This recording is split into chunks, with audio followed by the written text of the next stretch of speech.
know why you smoke these now. Yeah? Yeah. Oh, are we on? Yeah, Hey. we're on. Yeah. Hey. Which one are you smoking? The Perla Del Mar. Ah, the That's Perla. mine. That's, Yeah, I know. Oh, you were talking to me. yeah. Ah. I know why you get these all the time. Oh yeah. Well, Super we good. are back to the Three Dudes Show. Hey, We it's- are. It's been a while, guys. It's been couple a of weeks. while yeah. since we were. Yeah, it's been about 2 weeks since our last It episode. feels like so much longer than It that. feels like the first time. It feels like the very first time. Yeah. feels. I could suck any nutsack. Put my finger in your butt. Yeah, that's it. That's what they were missing. Yeah, man. you guys satisfied already? You're welcome, foreigner. So yeah, we are back with another episode. I'm excited about this. I'm feeling pretty good. I was gone for the reason we didn't do this is I was out of town. I can't talk too much on this podcast about what I was doing. Way the fuck out of town. Yeah, I was way the fuck Yeah, out. so if you want to find out exactly what Dave was doing, Yes. listen to tomorrow night's Goose Chase, which Yes. will be issued tomorrow night. right? I don't know what Yes. date it is. I'll be talking a little bit about it, but in short, what I will say is I was gone on a real life treasure hunt in the Rockies. Yeah. And there's lots to talk about. I will be telling Christy all about it on Goose Chase. I'm so looking forward to that episode. Yeah, it's gonna be. There's a lot of cool stories and stuff. So I look A forward to little that. mystery for you guys there. Yeah. I know. I will tell you that I know for a fact Bo is an avid listener of Goose Chase, Oh, really? as well as this podcast. That's So awesome. I'm sure he'll be happy to listen to both of these and hear your stories. Yeah, that's Good cool. shit. Well, yeah, Bo, you are in for a real wild one. Oh yeah. honestly. Wow. But as always, regardless of what good things befall us, what distractions come our way, what fortune lands in our lap, we are always. I'm gonna hold you up right there. Yes. Oh man, I was God doing such a good intro. I know you were too. Fucking edging me, man. I know, right? I need him to say the fuck word. Yeah, This is our 50th episode of the Three Dude is. Cast. Yes. So It is. We've I done just wanted 50 to of these fucking let's things. let's give it a little I'm surprised it's actually not more. to the boys. I just took a drink Has it while I really took only been take another 50? one. to you boys. It's been 50. Yeah, Surprised it's not more. we keep taking time off. Yeah, I guess so. Yeah, Yeah, we you gotta we gotta find a way to bridge the gap when we have time off.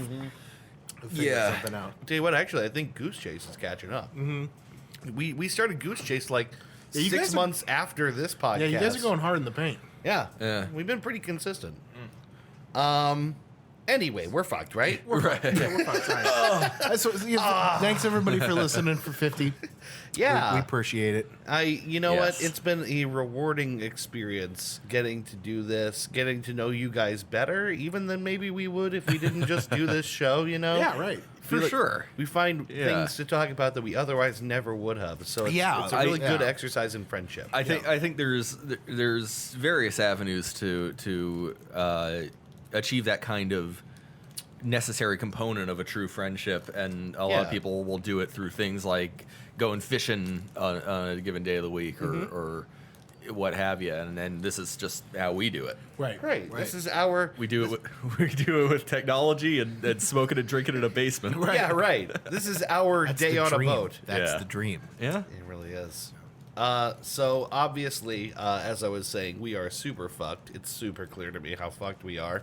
But I would like to give this one to Chris, if you wouldn't mind starting.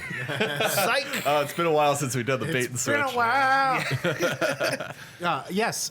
So we are fucked this week because I think we've talked about how everybody is finding stuff to be offended about. It's like every week. It's something exciting and new. So I was just talking with someone earlier today, actually, about Last Jedi and how people go out of their way to find stuff wrong with the movie, and there's enough wrong with the movie to talk about on its Sure, own. sure. But people go far out of their way to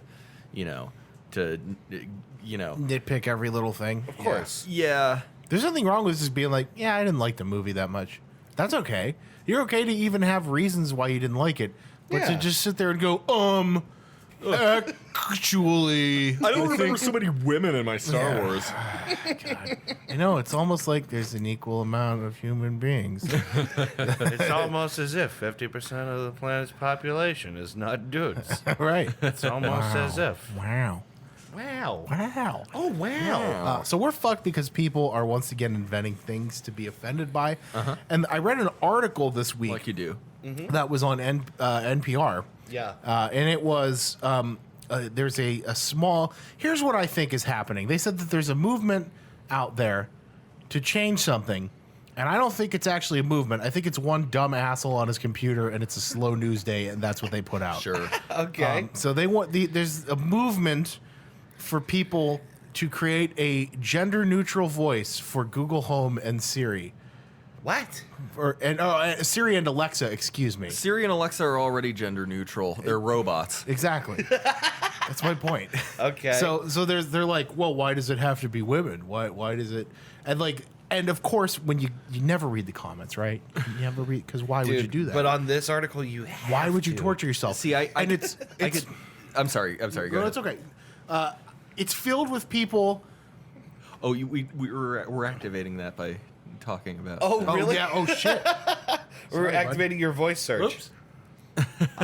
So anyway, I was like, okay, Google. Oh god. No, I'm fine. Google fat butts. Don't Google fat butts. All right. Okay, here's a top result for fast Fast butts. fast butts at Ridgemont High. Just like some supercharged butts, That's man, what- like ripping around the you speedway. dick. Now, see, I could see two kinds of people being offended by this. One who think that like the fact that both voices are women mean that women by default. I think you can change the voice. You can. So that's the other thing here. You can. But I think the one side who thinks that because the default is a woman, it means that like women are subservient creatures and Yes. they exist only to fetch you search results.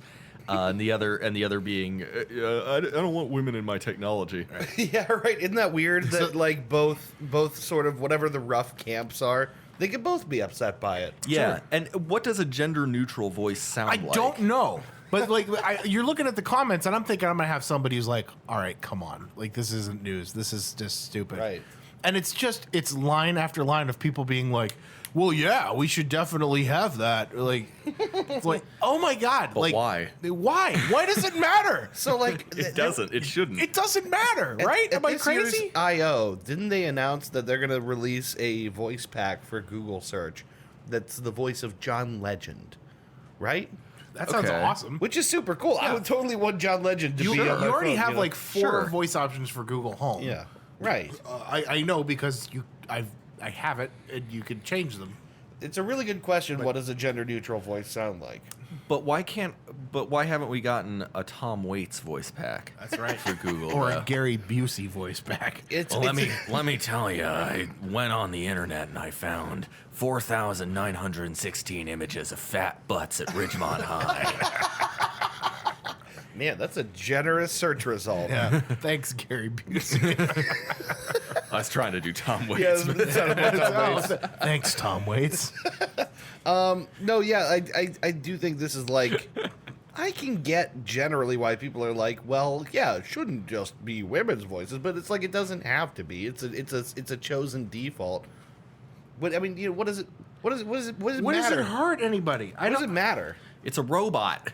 It's a fucking robot. It's a friendly. It has no rights. Well, the idea is like people are being like, well, you know, it's just another. It's a way to make a woman subservient, and it's like that's Fuck's sake. even for someone who would consider himself a feminist on some level. That's Yeah. a stretch, man. Isn't it That's a weird? stretch. Isn't it weird how far we I are have them starting? both. Isn't it weird? Nobody I have them knows what both. that is. No, they don't, and they won't. and they won't.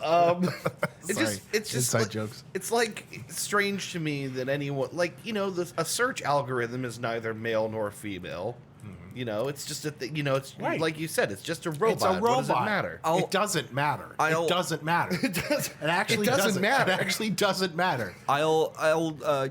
I'll go out on a limb here and say that generally speaking, I think most people would find the voice of a woman more comforting generally.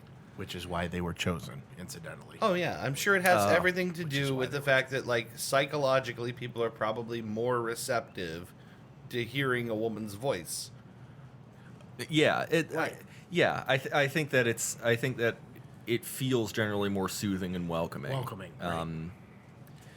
I mean, As to why that is, we could go into Freud shit, but Right. I don't think we. doesn't I mean, like, really, this is where this is the hill we're gonna die on. Yep. This is this is where we're hanging our hats, is on this here. No, the thing is, every issue is the thing the hill people want to die on now. I mean, there's Everything. There's like real issues that you could be really mad about. Yeah, it's like right now there's kids in jail. I don't know if you guys know that or not. There's kids in jail right now. Yeah. With no parents. Their parents aren't there. They're just in jail. Yeah. And they have to go to court by themselves and explain themselves. They're like 5. That's a real thing that people probably should be angry about. Yep. This is not like what voice comes out of your talking fancy robot is not something to be mad about. If you want to take issue with a women's issue related to this thing, how about the overwhelming like lack of women working for companies like Google, Right. Apple? Yeah. There you that. go. Right. Like if you really want Absolutely. to make a women's issue out of it, how about just like worrying about hiring women out there? Right. That would be a thing. That would be a really That'd be an actual thing you could like have an opinion about. I'd even go rally with you. I mean, like that's a real thing that you could be angry about. And not everybody, but most people would. I would say a vast majority of people would go, yeah, sure, yeah, we're with you. No, definitely not everybody. Definitely not everybody. No. Definitely not everybody. But it's just like okay. If women want tech jobs, they should stop all going for liberal arts degrees. At the least, it's an issue worth talking about because it involves actual humans. Right, exactly. Right? You can have an opinion on either side of that and probably justify yourself really well. Right. But at least it has to do with people. You could die on that hill, and nobody would really fault you for that. You could be forgiven for having an opinion one way or the other. Right. You know who doesn't give a shit about how the voice sounds? Siri. Right. Siri don't give a shit. Because Siri can't. Because Siri's not a person. Siri's a goddamn robot. Right.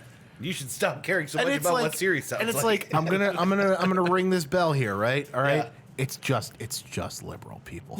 It's just liberals. You know, and in it really particular, is. it's just the really far left wacko liberals. Yeah. Who are ruining everything for the rest of us. it's sure. people like For us sure. about 10 years ago. Yeah, exactly. Right. More or less. People who are like sophomores in college and think they've got the world figured out. Correct. They- Remember how good that felt? Yeah. Remember that? Everyone else is blind to these injustices, and then you get to be an adult, and it's like oh, no, oh wait, right. There's like millions of kids in this country that are starving to death. Right. Yeah. Right. there are actually people are worried about the right things. Right. Yeah. Right. Right. Now, real talk though, I would totally switch. I don't have an Alexa or a Google Home or a Siri or whatever, but Right. I would totally switch it over to an Optimus Prime voice pack if that existed. Yeah. Accurate search results are the right of all sentient beings. Do you remember how right before AOL basically was not what people used? They had like all these voice packs for AOL. I don't. You don't remember that? What, for like the "you got mail" sound? 4 things AOL said to you: welcome, you've got mail, files done, and goodbye. Goodbye. Goodbye. The 4 things it said to you, and you could get Austin Powers to say them. Good boy. It'd be like, oh sweet, Oh, I've man. got mail, baby, awesome. Like that was the thing you could do. I wonder if this spells out doom and gloom for Yeah. these companies. Trey early 2000s, right? Yeah. No, but no, that's why we're fucked, is because people, I'm saying people here, I mean liberals. Yeah. Are And not just liberals, but like a very specific set of bored liberals. yeah, bored A liberals. very specific set of bored liberals that live in an internet echo chamber. Yes. And hear only the things they agree with. Yeah. And again, worth noting for this show, all of us are at least left of center. I think Everybody's so, but now si- I don't know. Everybody sitting at this table, of all of us, Ben is probably the most liberal. Probably. I don't know where you're at. I don't know. I'm like, okay, here's middle, here's left, here's right. Yeah. I'm like right here. I don't know.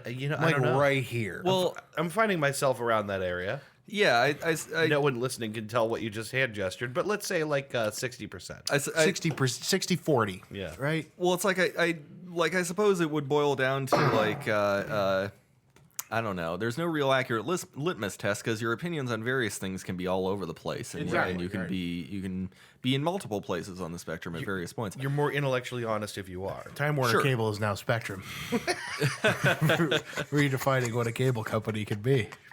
Redefining what autism can be. Time Warner is now on the spectrum. Mr. Bucket. I'm Mr. Autism. Switching over your cable. I'm Mr. Autism. Well, Ben, why are we fucked? Tell me. we're fucked. So I went last week. You were out of town, so Chris and I went with Alec and Aubrey to go see Deadpool 2. Yeah. Which I can't wait to see that movie. it is fucking hilarious. If you want to go, I'm sure we can all go again. It would be my third time and Alex's fourth time. Oh my And god. his and Aubrey's second time. Yeah. I'd go see this. I don't know how much longer it's gonna be because the only Regal's the only place that's playing it now. Austintown is playing it, but it wasn't at a good time, so we ended up going to Cinema South, Boardman. Okay. And it was hilarious. Yeah. Very funny. You know, at the start of the credits sequence, they've got like the graphics credits, and then like before, Sure. and then they'll show a scene, and then they go into like all the second unit and CGI shit. Yeah.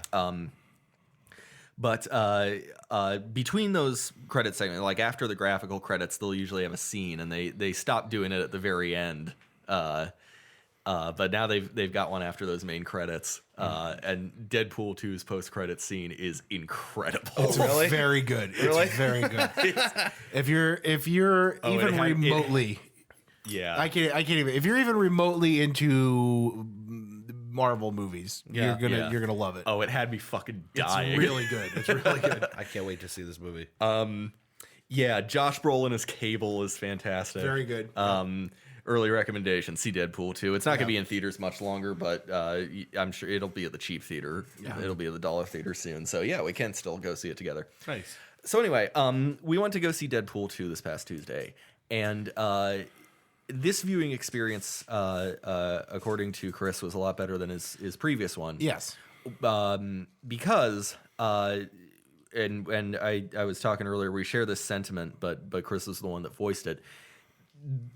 At really, really funny movies, people seem to be afraid to laugh anymore. Yeah. You know? It's Yeah. it's a noticeable thing.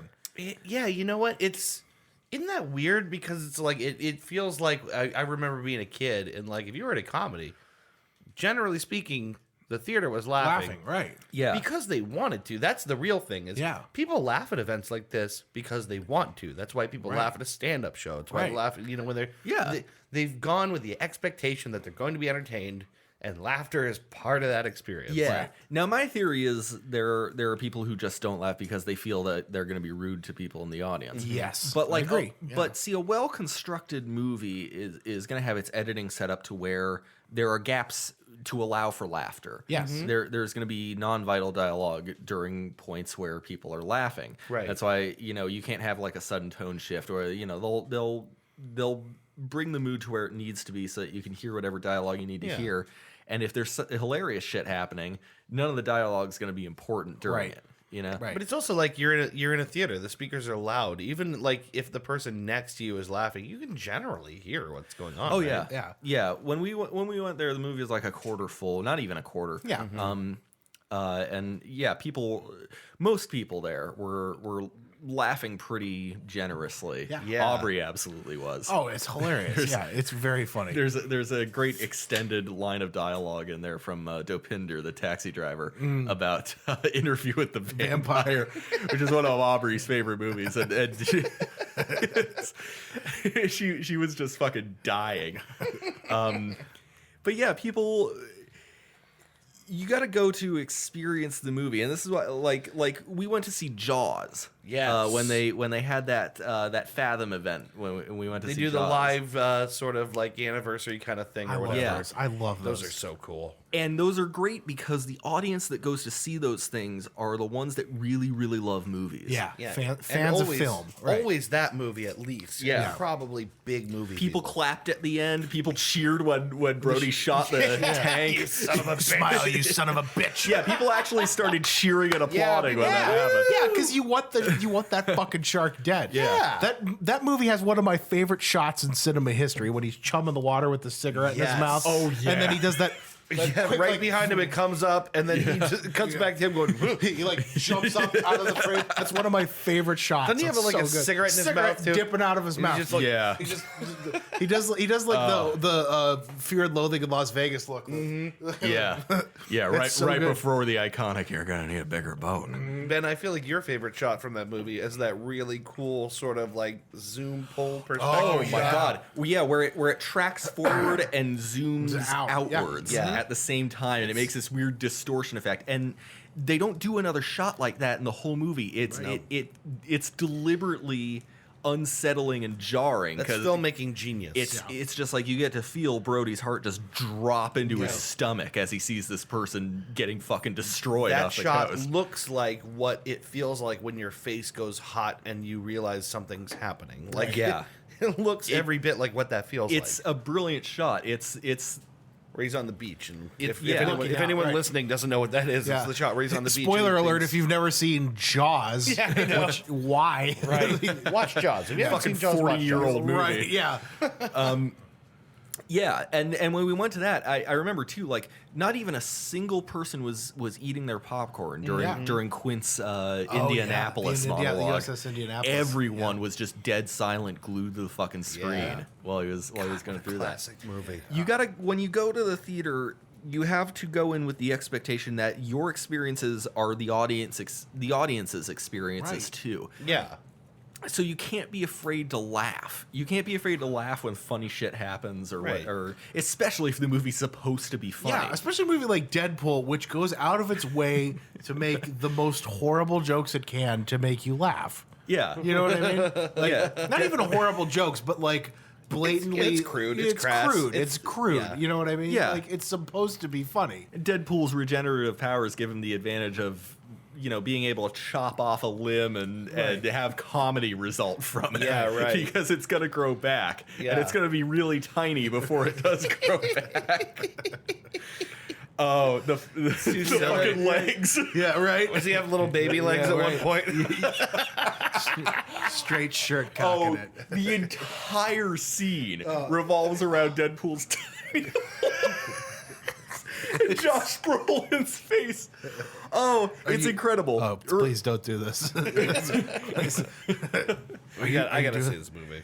Yeah, early recommendation, go see Deadpool 2. Yeah. And bonus sub recommendation, fucking laugh. Yeah, You know have what? Fun. That's the thing. Have Is fun if when you you're go the to the guy at the movies. theater that is feeling like people are not having a good enough time, be the one who laughs just a little. That's what I obnoxiously. had to be the first time we saw it. Yeah. It took a full 45 minutes for that crowd to loosen up. Yeah. It was Yeah, me and Trisha laughing and nobody else. So weird. I get that you may think at first you're being rude, but there's a very big difference between laughing at shit that's supposed to be funny and like calling out, "Oh no, hey, look behind you. He's coming up behind you." Oh no! Yeah, right. Oh no! Oh, how did he die? I could have avoided that. Oh no! Anybody want to go see Stomp the Yard? Don't remind me. Yeah, Wow. that's why fuck people. The movie going experience should be to some extent a communal thing. Yes. And Morty. the last movie I saw that was actually fairly communal was Black Panther. Yeah. Communal. Communal. Communal. Communal? Communist. Urinal. Modal? Yeah. The last movie I saw that was more of a communal experience was Black Panther because of all the people talking about it when they got out. Oh really? I Yes. was talking to people about it. Everyone was talking about That's it. the best part about going to see a new movie that everybody likes is that when you leave the theater, perfect strangers will stand around and talk about the movie. It doesn't happen that It often. doesn't happen that often But anymore. when It does, used to happen. When it does, you know you just saw something special. Yeah, absolutely. Well, I will tell you why I think we're fucked. And why I think we're fucked is that we lack access to some toilet technology that would just really... Mwah. Are you talking specifically about the bidet? No, I'm not. Bidets are incredible. But stick with me, because Okay. I'm about to tell you about my favorite toilet in the whole wide world. Sweet God. Sweet God. So, on my trip... That's a sentence I never knew I needed to hear. On my trip, we something crazy happened while we were out. I blew a tire. I wasn't hoping to blow a tire, right? And But you needed the money, and the tire was asking for it. I just thought, hey, take an opportunity when it comes by. So anyway, I had to change a tire, and we had to get the tire fixed, and I was 2 hours from civilization. Yeah. Right? So it's like I got to go 2 hours on a dummy, which was nerve-wracking, and it took me from where I was through Utah, which I didn't expect to even go to Utah, but that was the closest place to get my tire fixed. you had to use a Mormon toilet. I had to, had to use a Mormon turlet. Twarlet. Twarlet. Twarlet. Am I saying that right? Twarlet. Yeah, Toir. AIEEEARLLT. Yeah. Twarlet. So we Scarlett O'Hara. on the way we go through this national forest area, and there's a pull off on the side of the road with a bathroom. What? What's funny about this? I mean, I've had a couple pull-offs on the side of my road in my time. Sometimes you just gotta. Well, you told me you never you know. snuck off in Nicole's bathroom and just rubbed one out. Come on, what are we? You were 13. We're human. We're only human. Right. Why Coles? I wonder. I don't know. What? I don't know. Why not Coles? Right. Totally not. Totally not based on the fact. A real and specific thing that happened happened from in my my childhood? life. Yeah. Anyway. Anyway, so there's a toilet on the side of the road. Doesn't seem like much of anything, but it's sort of one of the same toilets you see out there everywhere in the national parks areas. They're just chemical toilets, like out in the middle of nowhere. So I pull off at this thing. I go to the bathroom. I sit on the toilet. To my surprise, there is a pleasant breeze rolling through that toilet. Oh. Now, this sounds awful. Through your space or through the space of your butt cheeks? Let me explain. What happened is there's clearly a ventilation sort of like in a place on the outside where they go in and they you pull out the waste out of the toilet, right? But it's catching a little breeze. Oh. And so what happens is there's wind that rolls down in there and then it just blows out of the toilet right past your butt Okay. while you're sitting there. So you like it like you telling me it does like a drive by on the balls on the way I'm out? telling you, the whole thing just gets a nice... Oh, that sounds nice actually. I didn't think it would Do be. that sound again. That sounds really nice. Right, now imagine that on your balls. Yeah. Yeah. I am. The thing is, this is the thing I didn't know I needed. Okay. Now, I can see why your home toilet probably shouldn't have a fan unit inside of Right. it. I mean, it already smells bad enough. Right, exactly. You don't want to be blowing the smell of, whatever horrible thing around, out, and into the rest Yeah. of the house. Last night it was ballpark nachos with double jalapenos. Certainly don't want I'm that sorry. everywhere. Yeah, me too. But I gotta tell you, this was an experience. This is now officially my favorite toilet I've ever visited. And it was on a scenic overlook in the sounds middle incredible. of Utah. It's great. I wish that this technology could be harnessed to make more people's lives better, because it was a real treat for the Tookus. I gotta tell you what. What about a hole in the ground Yes. where the breeze just comes naturally? Okay, so it's a hole in the ground. You have nothing around you. It's a windy day. Yeah. That's fine. Yeah. What if we, instead of like venting it, what if we just built it like 200 feet into the ground, and then you just put like an elevator on it, right? And then you just get in the tube. And then you just Right. Get in the fucking tube. you just Right. get way down there, You strap your fucking arms. there. You strap your arms to the sides. Yeah. You go all the way down inside of there. and then like maybe you have a friend like cover it, Right. And then you're just in the tube. Someone just seals it up. Yeah. So it's really Yeah. dark and a little drippy. Well, that It's- sounds like a dream. It sounds, it does sound like a dream, but like a Right. twisted, perverted version of one. Right. Almost a nightmare. All right, almost. Almost, but not quite. So this vent on your balls, right? I gotta tell you, I didn't know how pleasant this experience was gonna be. I was blown away. I didn't know, and now I'm kind of like, well, maybe the bidet's not such a bad idea after The all. bidet too. is an incredible idea. If you've never used a I bidet, have never you're not used a bidet. living, homie. If you haven't used a bidet, Yeah, I've not. dude, it's like a bath for your asshole. It's like a nice little shower for your butthole. Right. Well, and then, like, I know there's people out there who have to take a shower after they take a shit. I'd like to. Yeah, it's nice. It's a nice thing. yeah. I just get the flushable wipes, right? So then you get the bath. Incidentally, this is a whole part of Deadpool too. It's actually But yeah, talking about. yeah. Also, but real talk though. No, there is no such thing as a flushable wipe. Those things will clog sewers regardless. That's how you get a Yeah. fatberg. Oh, Yeah. You remember the London fatberg? They're It was just terrifying. it was just a gigantic mass of like wipes and literal fat that like filled up the sewers of London, and they had to go in and extract it. It was like the size of a double-decker bus in there. I'd like to be that guy. I think if I Worst could, job. If I could come up with a single word to describe that thing, it would be a clunge. You've said that before. That's I a think. really- Have I? that's I a- think I've heard you use the. I think you've made up a word for it before.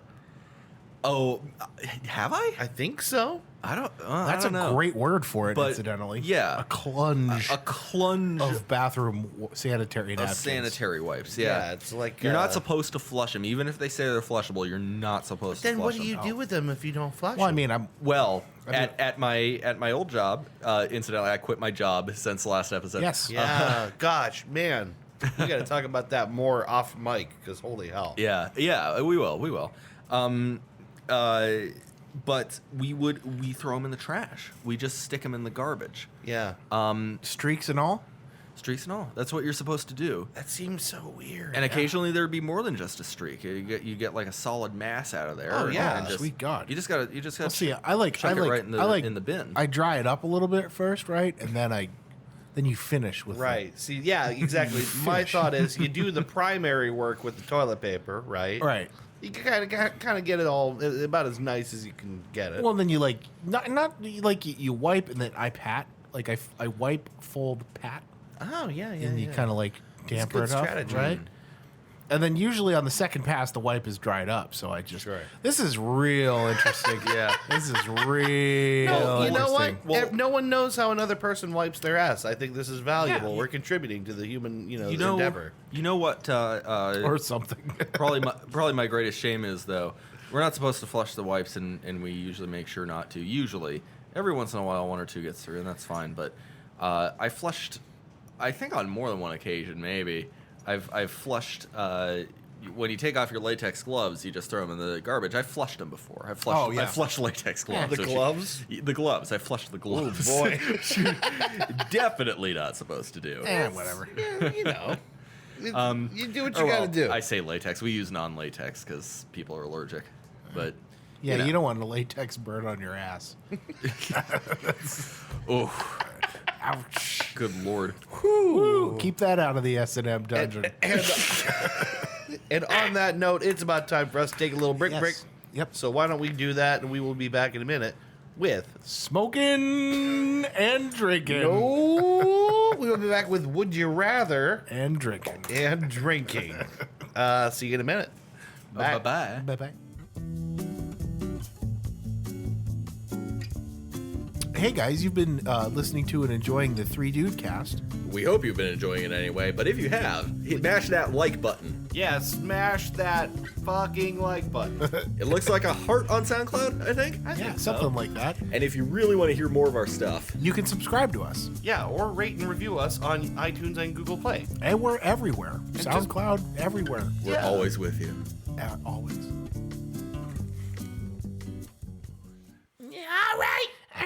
We're back. Ow! Whoa, you okay? No. What the fuck? Ow! I don't know if something bit me or what. Ow! What? Ow! What just happened to you? I'm sorry. I don't know. Something This like- isn't a bit. What happened this to you? isn't a bit. Ow! Fuck! Something like bit my back. Hold on, let's see your back. It's little. It's just ow. Either that or something sharp poke me in the back? I don't think so, man. Maybe like the plastic came off of the chair a little bit. And there. pinched you. Ben, look at his back. It's red. Yeah. Oh, move your fucking hit. Yeah, that's a pimple, man. You might have hit your pimple against the thing. Fuck, that hurt. Shit. Son of a. I was actually really nervous something happened, like I brought a tick back or something no, on that no. blanket. No, it wouldn't be the first tick that Right. I've sucked No, that's off of my no, body. that's definitely just a pustule, and you might have like pressed it against. Yeah, son of a Pustule. bitch, that hurt. That was weird. Ow. Ah. Anyway, woo, sorry guys. Hey, you want to just like sit here and poke it with a stick for like the next hour? I mean, we can if you got a stick. Yeah, I got a stick. Do I have a You stick? you bring the stick, I'll bring the it. Live in Ohio. I mean, it's all sticks, man.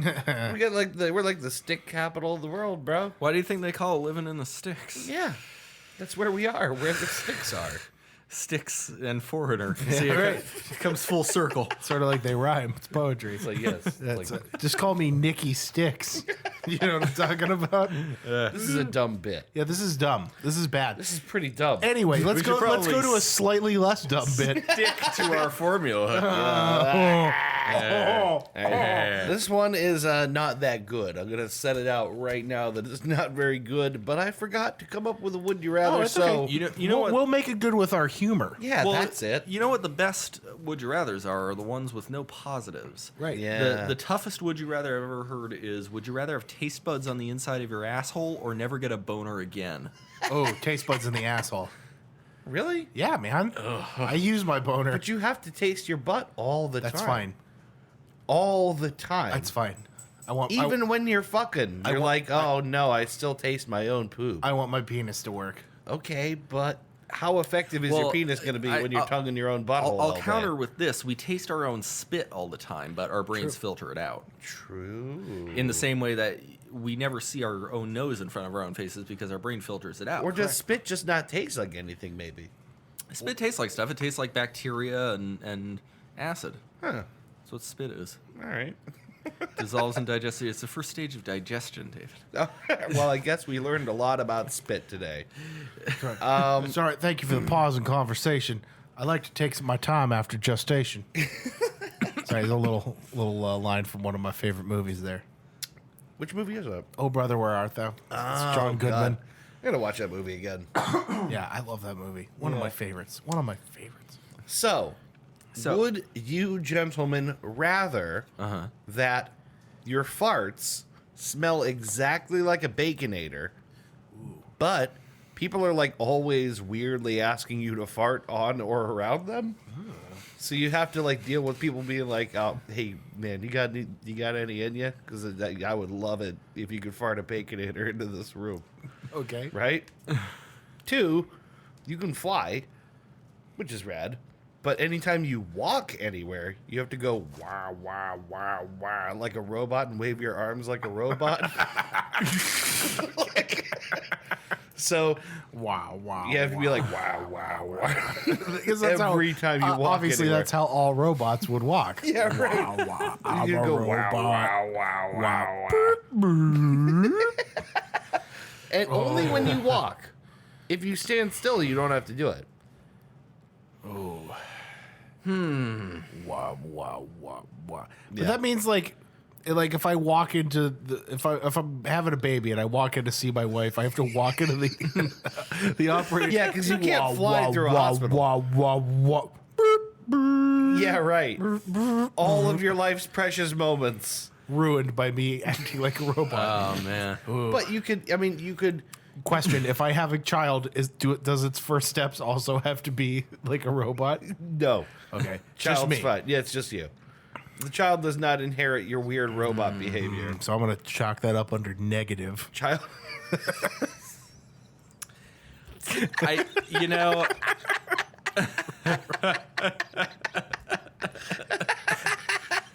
I mean, your child may grow up wanting to emulate their father, Right. It's and true. just do it anyway.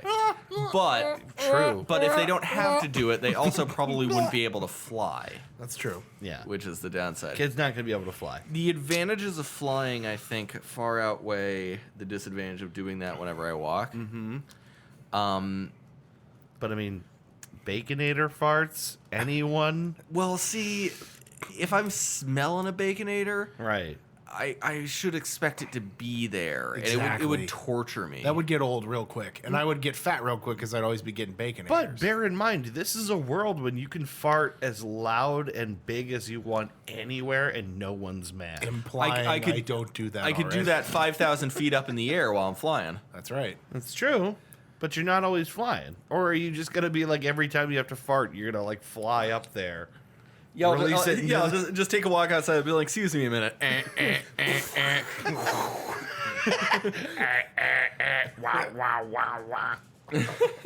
Well, Ooh, tough call. Tough call. I would posit to you that you don't always want to have to float up to the outer atmosphere to release that fart. You know? Oh, I didn't say anything about the outer atmosphere. I just mean, like, a reason. Like, if I can see, for a distance of 10 blocks or whatever, then that's where I'll let loose.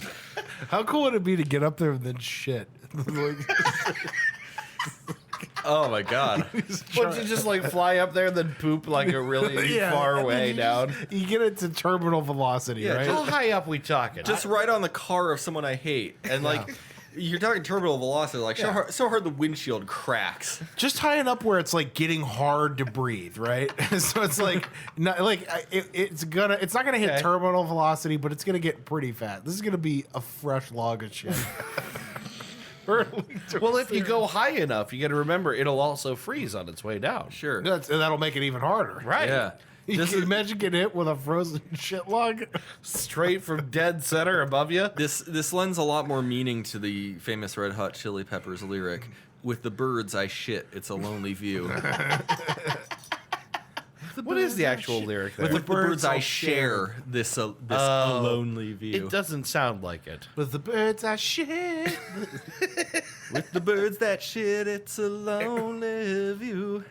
Well, what do you think, guys? I mean, I'm kind of leaning towards myself if I was going to vote, and I never do, but I'll just say if I was going to, I would go with the Baconator farts. Are you? Oh, yeah. I understand why this is a hard one. It's an easy way to get people to like you. I mean, everyone wants you to fart right into their face. How funny is that? That's gonna awaken some kind of sexual demons inside me. I'm going Seriously. I'm going with flight. It's going to become like a weird, like a fetish you didn't know existed. Right, exactly. Have you ever had a fetish that you didn't know you had until you tried it? Because I have. That's not a joke. Well, I have. you just kind of discover them in the course of, life. Fooling around, right? Yeah. Yeah. I've found them. I found stuff Yeah, you I just never dreamed of. learned stuff about yourself you didn't particularly want to And know, but now that's- it's there. And that's the thing I know about myself, and I will practice. I'm going with flight. I think the benefits of flight outweigh any negatives. This Flight is thing is nice. Most negative. This is very hard. Right. This is very hard because I can't stress enough how little I want to walk around like a robot. Right, because the thing is, I don't want you will not be taken seriously again. Exactly. You got to go, And and it's gonna get old. I'm gonna be like, wah wah wah. You know what I mean? I'm like a half-ass robot. Right. I still gotta go with flight though. Flight's cool, man. See, I feel like what I've laid out here is like a minimally, okay, the one scenario impacts your life sort of, I guess, lesser than the other.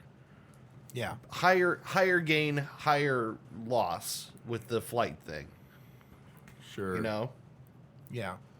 Yeah. I think I'm going flight. I think I'm gonna go Going flight. As much as I would despise walking around like a robot. It's definitely going to change a lot of things. I don't know. You didn't ask me how fast you can fly. Oh, how fast can I fly? Not fast. Not. It's just like. No, it's like Doesn't matter. slower than walking. Slower than walking. Oh. Ooh. No, I'm fucking with you. It's like normal. Okay. You fly like if you were a bird man, you would fly like at that speed. Harvey Bird. If you were Harvey Birdman, Starring Michael Keaton. about that fast. Can I become exhausted by flying? Can I become physically exhausted in the same way that I would if I was like speed walking or jogging? You can, yeah, you could become exhausted, but if you take it at like a leisurely, like let's say you take it at about, we'll go with like 60 some miles an hour, basically like car speeds. If you Okay. take it at that speed, you're fine. You never get tired. It's like a jog for you. Flight then. Yeah, flight. Going flight? Yeah. All right. I'm going Baconator farts. I'm just saying, I'm going Baconator. This is the farts. hill you're dying on. This is indeed the hill I'm dying on. Yeah, all right. All right. I gotta say, I'm surprised, but all right. Yeah. Anyway, enough of that. So let's move on to our topic this week. I don't have one. Yeah, I don't got one. No, yeah. So this week, like I mentioned before, I spent a week, out of town. Crack my back. I did a lot of cool stuff. You all right? Yeah. It's very jarring back crack there. Oh. Yeah, that normally doesn't completely. Immobilize a person. No, No. it's probably not good. But all right, go on. We're fine. That's good. That's good. Yeah. Ooh. So, this week I did a bunch of stuff that was really cool to me, and I felt like it was like, I don't know, I feel like I was like getting in touch with doing like these sort of like classic manly things of just like, Sure. I'm out in the woods. Yeah. I'm like, Yeah. I'm in a tent, I'm like exploring and things like that. And that was a lot of fun. So, I guess I was thinking this week we could talk about like what are the things that either like you do or wish you could do, like the manly guy stuff that just like let's get in touch with our inner dude this week, Okay. right? Okay. And talk about the kind of like the things that just like make us men that we are excited about that we do or wish we could do. Let us focus ourselves on our most dudely ideal future. So just machismo. yeah, well, sort Or of. not but- even like machismo, but but just like guy stuff. Guy stuff. Like there is guy stuff, right? Yeah, Is there absolutely. some guy stuff left? We're doing My- it right now. See, my ideal would be something like that. It'd be something related to travel. I think it Yeah. would be. I think my ideal would be a world Morty. tour, Morty, with equal parts. Like a fucking Saturday night in Monaco. Just going around and gambling a little and having fancy martinis and, How and sweet stuff like would that be? And then 2 weeks later, I'm in like rural China, sweating my balls off, eating scorpions, and fucking trying to remember what the Chinese word is for where's the bathroom, and Right. getting every inch of the world right into my experience hole. Okay. Just balls deep in your experience. Well, that's the thing. Like adventure. Adventure. I want adventure. Don't we what all I like want. need adventure Some- in our yeah. lives? I want adventure, and like ever since Anthony Bourdain was tragically lost to us, Yeah. I've been thinking about because I truly do believe that food is one of the greatest forms of cultural and Oh, yeah. self-expression that exist in this world. We've taken something that is a vital human necessity, and like humans do, we turned it into an art. Oh yeah. Over the course of many thousands of years. And I would love to be able to travel the world just to get food, just to see what an authentic, I don't know, Polish place is like in Krakow or in Warsaw versus what Polish food is Yeah. like here. What we think of as Polish food as kielbasi and halushki and Yeah. and all that, and really see how they do it over there. It's funny, yeah, because a lot of the time these what we think are like traditional dishes are Yeah. like an Americanized version of Well, those they're things. and usually, especially from like Eastern European, Polish, Czechoslovakian, Italian. Yeah. Like it's done out of necessity because when those people came over, they were immigrants and they were poor. Oh, so yeah. it's what they could do. Pierogi was not expensive to make. Right. Halushki was just cabbage. Cabbage is about funny. as cheap as you can get. You're right. We get all the poor foods of all the world. Yeah, Isn't that kind of funny? that's I'm sure we've talked on the show before about Briar Hill Pizza and how Yeah. that's a Youngstown thing, Yeah. and that's basically just all what you could do in your garden. Yeah. You had peppers, you had some tomatoes, very minimal or no cheese at all. Right. And if there is cheese, it's Parmesan. it's just Parmesan. It's Yeah, not it's even something like grated that you can make go a long way. right. Yeah, you grate it. You don't buy it in bulk. You don't cover the fucking thing in cheese. Yeah. So it's like a very very light cheese, if any at all. Tomato sauce, peppers, and crust, and that's it. And Briar Hill is a Youngstown treasure. And it's what immigrants could afford to make back in the industrial days. Yeah.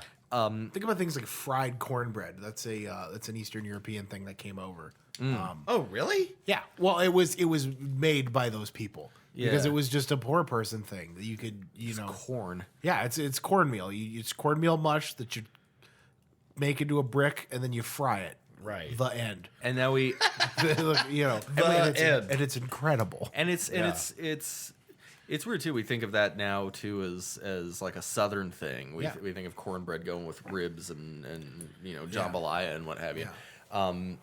Collard greens. Yeah, collard greens. Which even that, Southern cuisine is, just a mishmash of French and indigenous Sure. and Caribbean.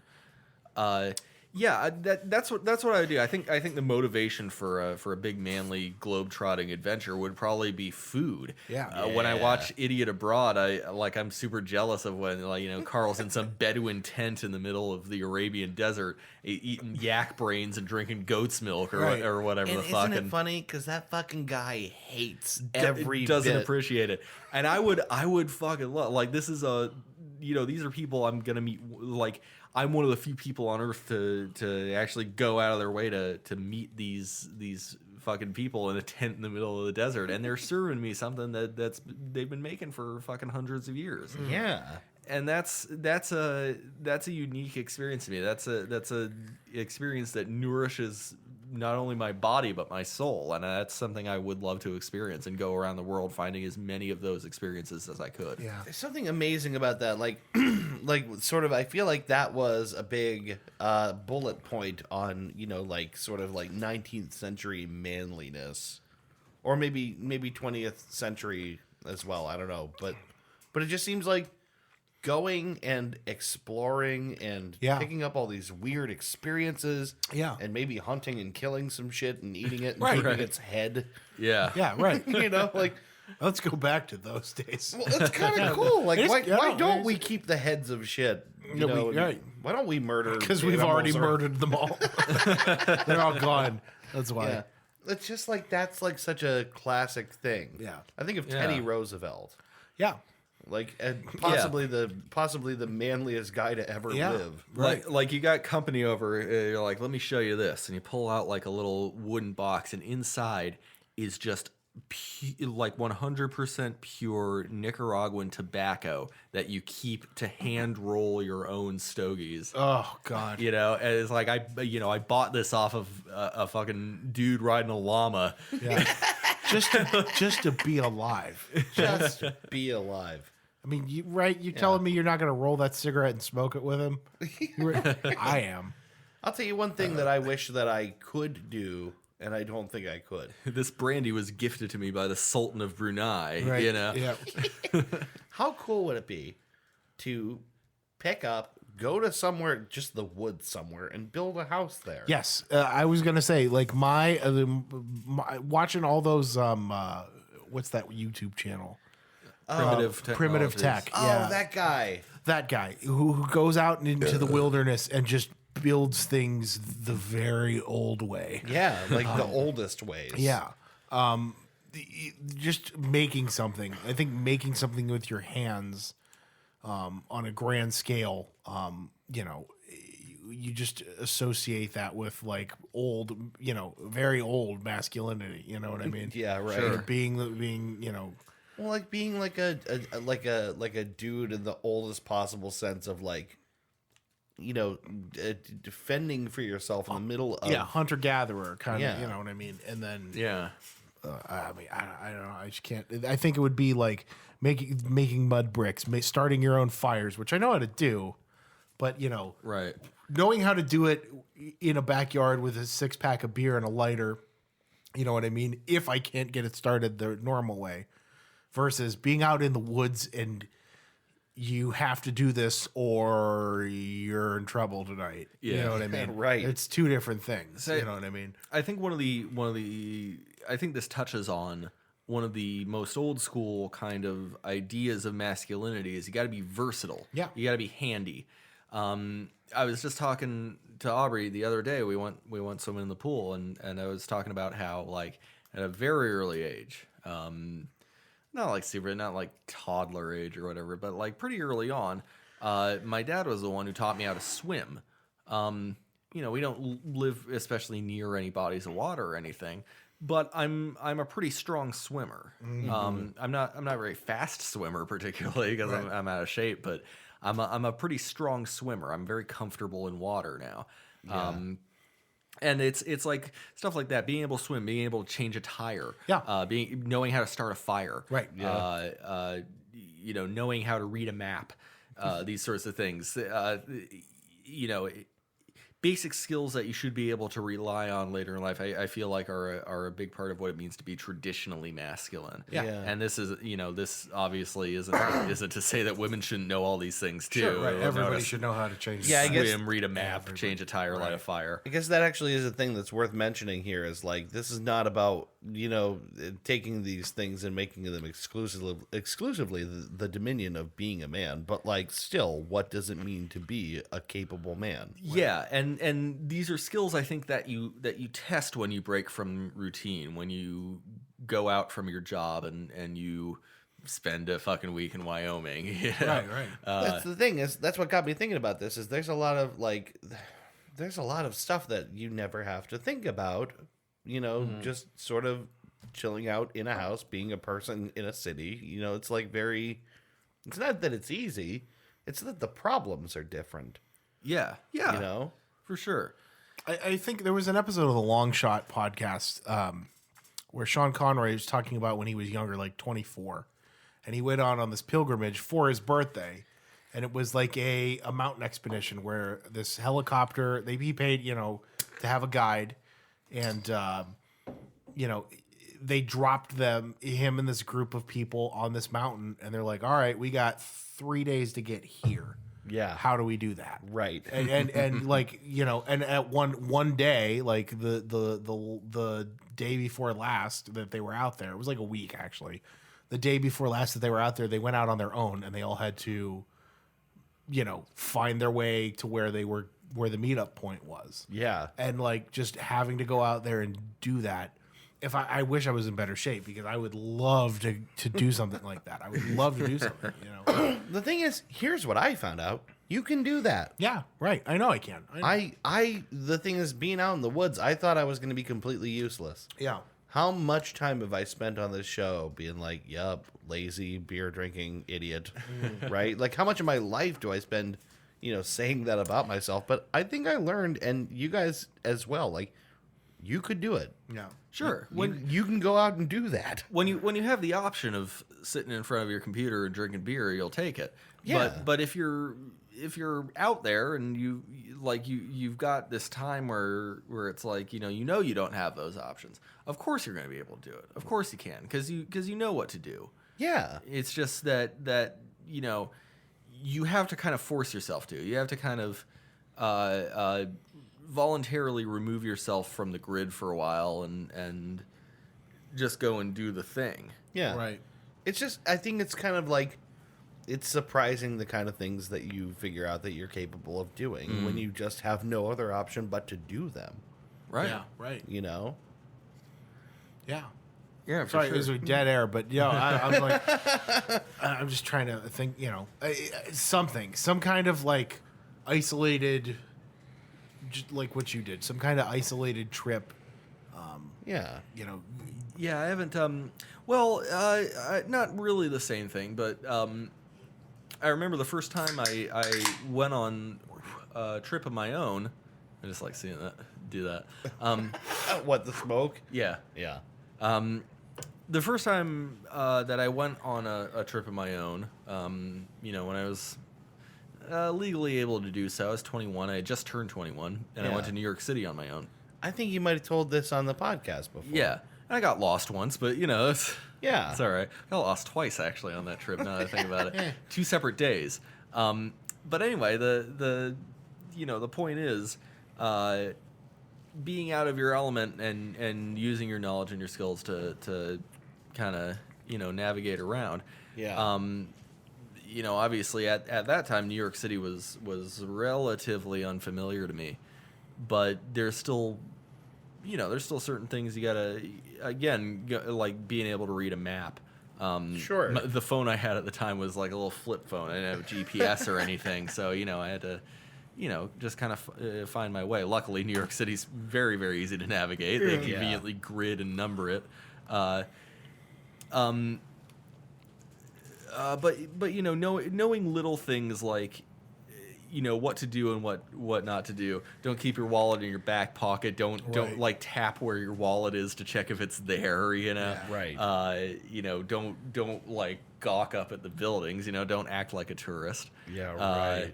That's impossible for me, by the way. When I go to New York, that's not possible. No, yeah, for me either. I'm the looky-loo dum-dum who's like, wow, it's really tall here.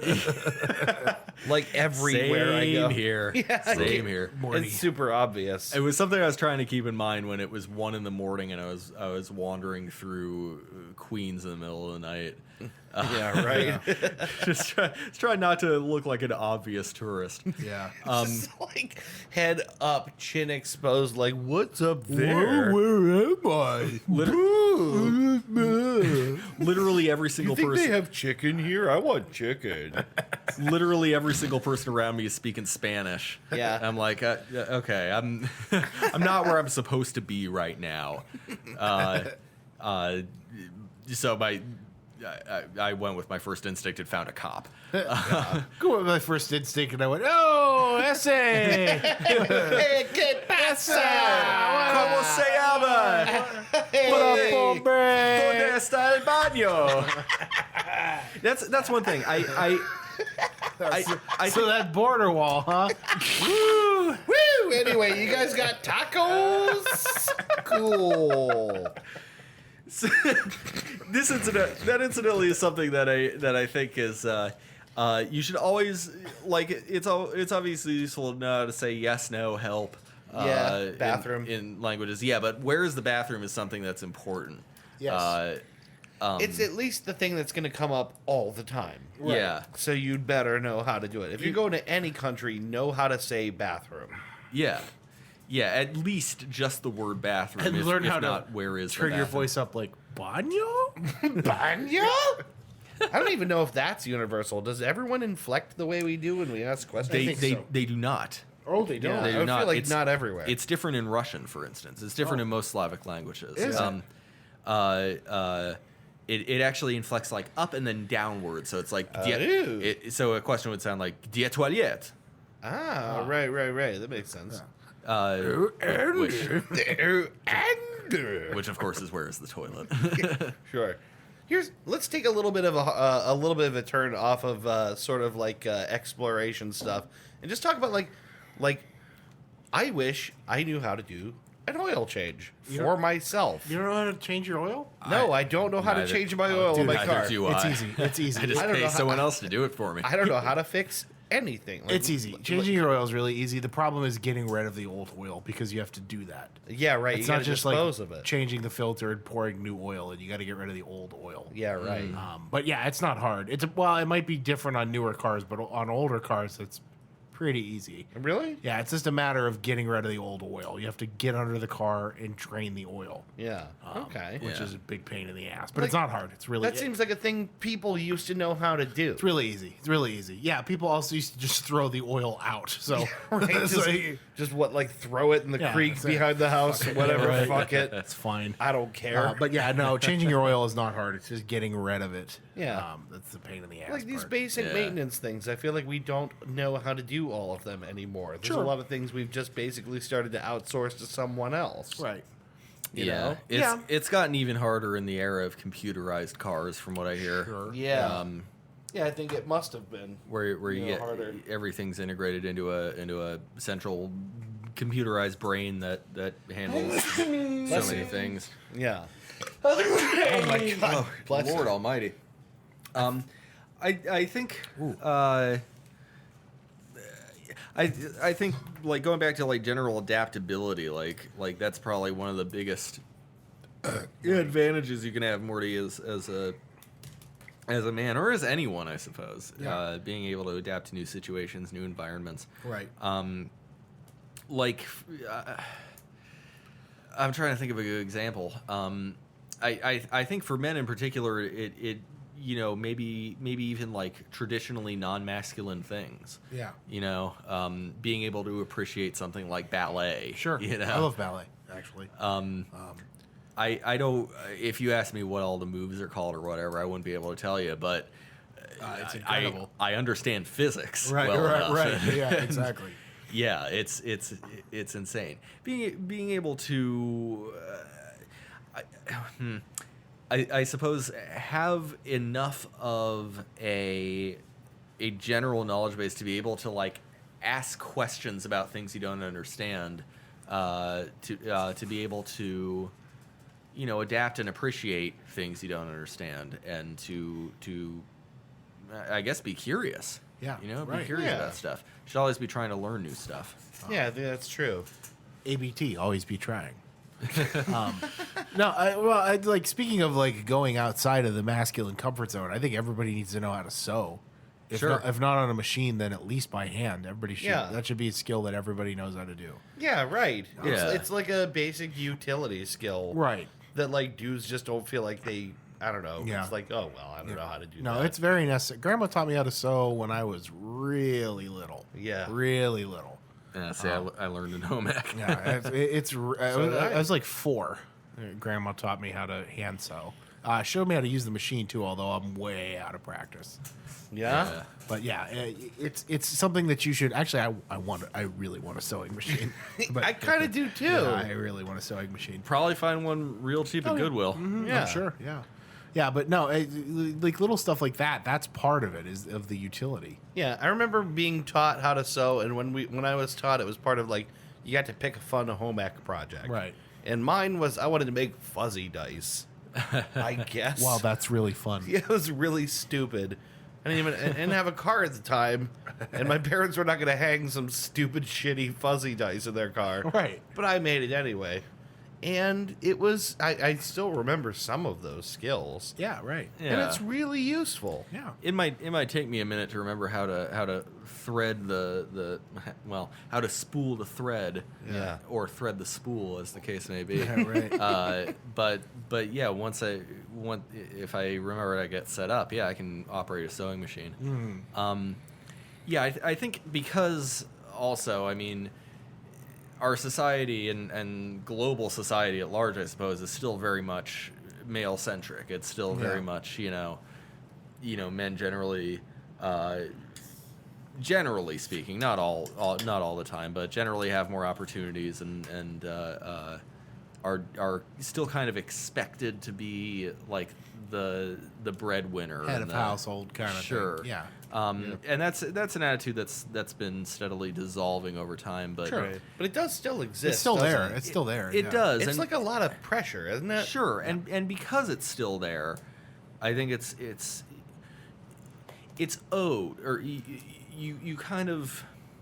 It's a good idea to be as versatile as possible and to be as adaptable as possible for that reason, because it's it sounds shitty to say, but it's because it's what's expected of you as a man. Right. Right. But it's also just good to do at all points in life.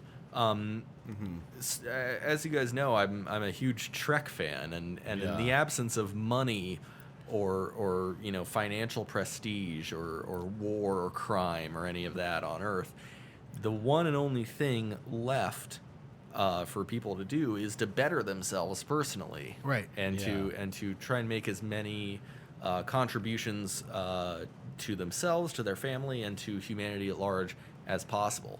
Yeah. And I think once you get everything else taken care of, or if you know you still got some problems, you got bills to pay or payments to make or whatever, but if you can set those aside, any time that you have should be set to bettering yourself. Yeah. Not all. I mean, obviously you need recreation and shit yeah, like that, you but gotta jerk off every once in a while. sure, It's- sure, Right. But you gotta think of like better ways to jerk off. Yeah, right. You gotta think of the ultimate way to Yeah. jerk off. 100% electronic. The ideal way to jerk off. You got to try something wild and new, right? Yeah, you know, right. something You you gotta- haven't done before. You're gonna mash your dick into a household appliance you never thought it belonged in. Have you ever given yourself a stranger? Yeah. It's more than just switching hands. Let's be real. You gotta get adventurous. You gotta let your other hand wander a little. You know. you gotta find. Yeah? Alternatively, and this is a wild idea, right. pay someone else Yeah. to use their hand to Right. stimulate your member. Right. Well, there you go. Just Yeah. pay someone. Just pay someone. They say necessity is the mother of invention. That's right. Mm-hmm. That's why prostitution is the world's oldest profession. It took me forever because spying, espionage, is often referred to as the second oldest profession. Oh, and, yeah. and I wondered for a long time what the first was, and it's whoring. Yeah. Right. Which makes sense. Yeah. Right. Yeah. You give me your Brontosaurus burger, and I'll suck your dick. Oh, yabba dabba do me. All right, well, let's talk about stuff that we do that's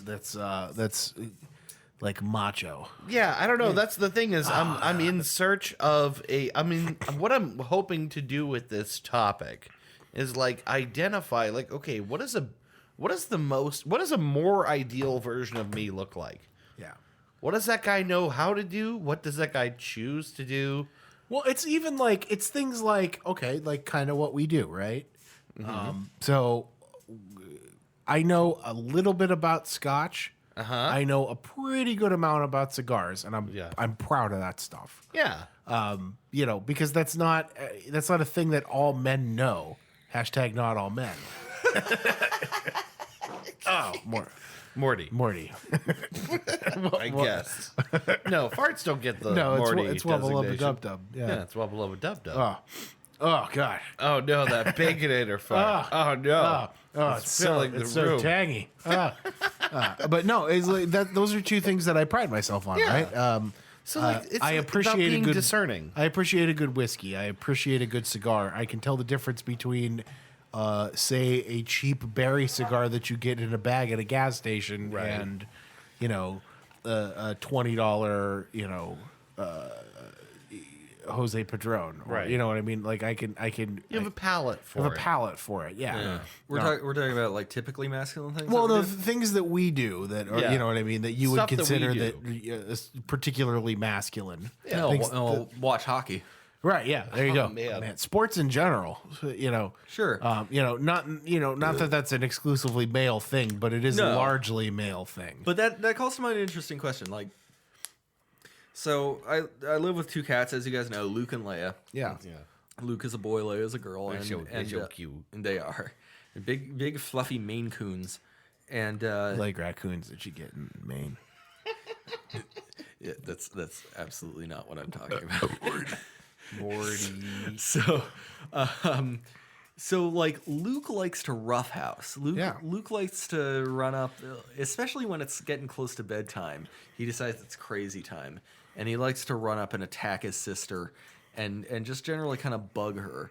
And cats, cats play fight. Cats do these things, but and having lived with cats before, boy and girl cats, I noticed that the boys are generally more predisposed to this. Yeah. They're generally more predisposed to play fighting and roughhousing and what have you.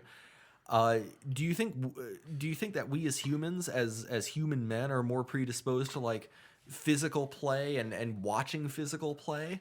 Do you think that male interest in sports is more a nature thing, or is it more that we're just brought up to? I don't know. I don't know the answer. I don't know if that's necessarily.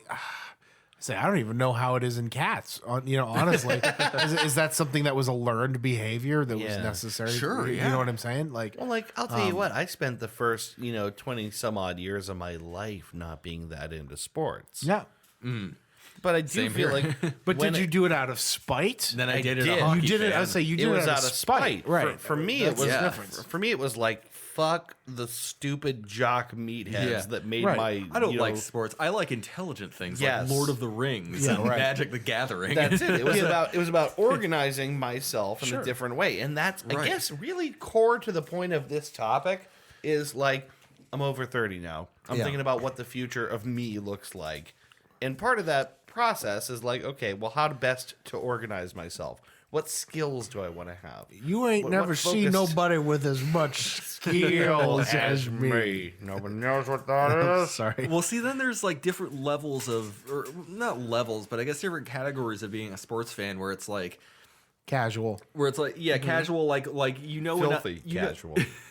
you know enough to be able to talk about last night's game over the water cooler, Right. You know? There's sports nerd where you know Wayne Gretzky stats, right, yeah. had 2,897 or whatever the number is points over his career, and then there's like the diehards who are like, oh yeah, I followed this guy when he was in high school. Yeah. I knew he was gonna do great in college, and now people who know every single draft pick. There's different kinds of sport. Yeah, and then there's armchair quarterbacks who just are like drinking beer. Like I would consider myself in that category. Right. Just enough sports statistics, facts.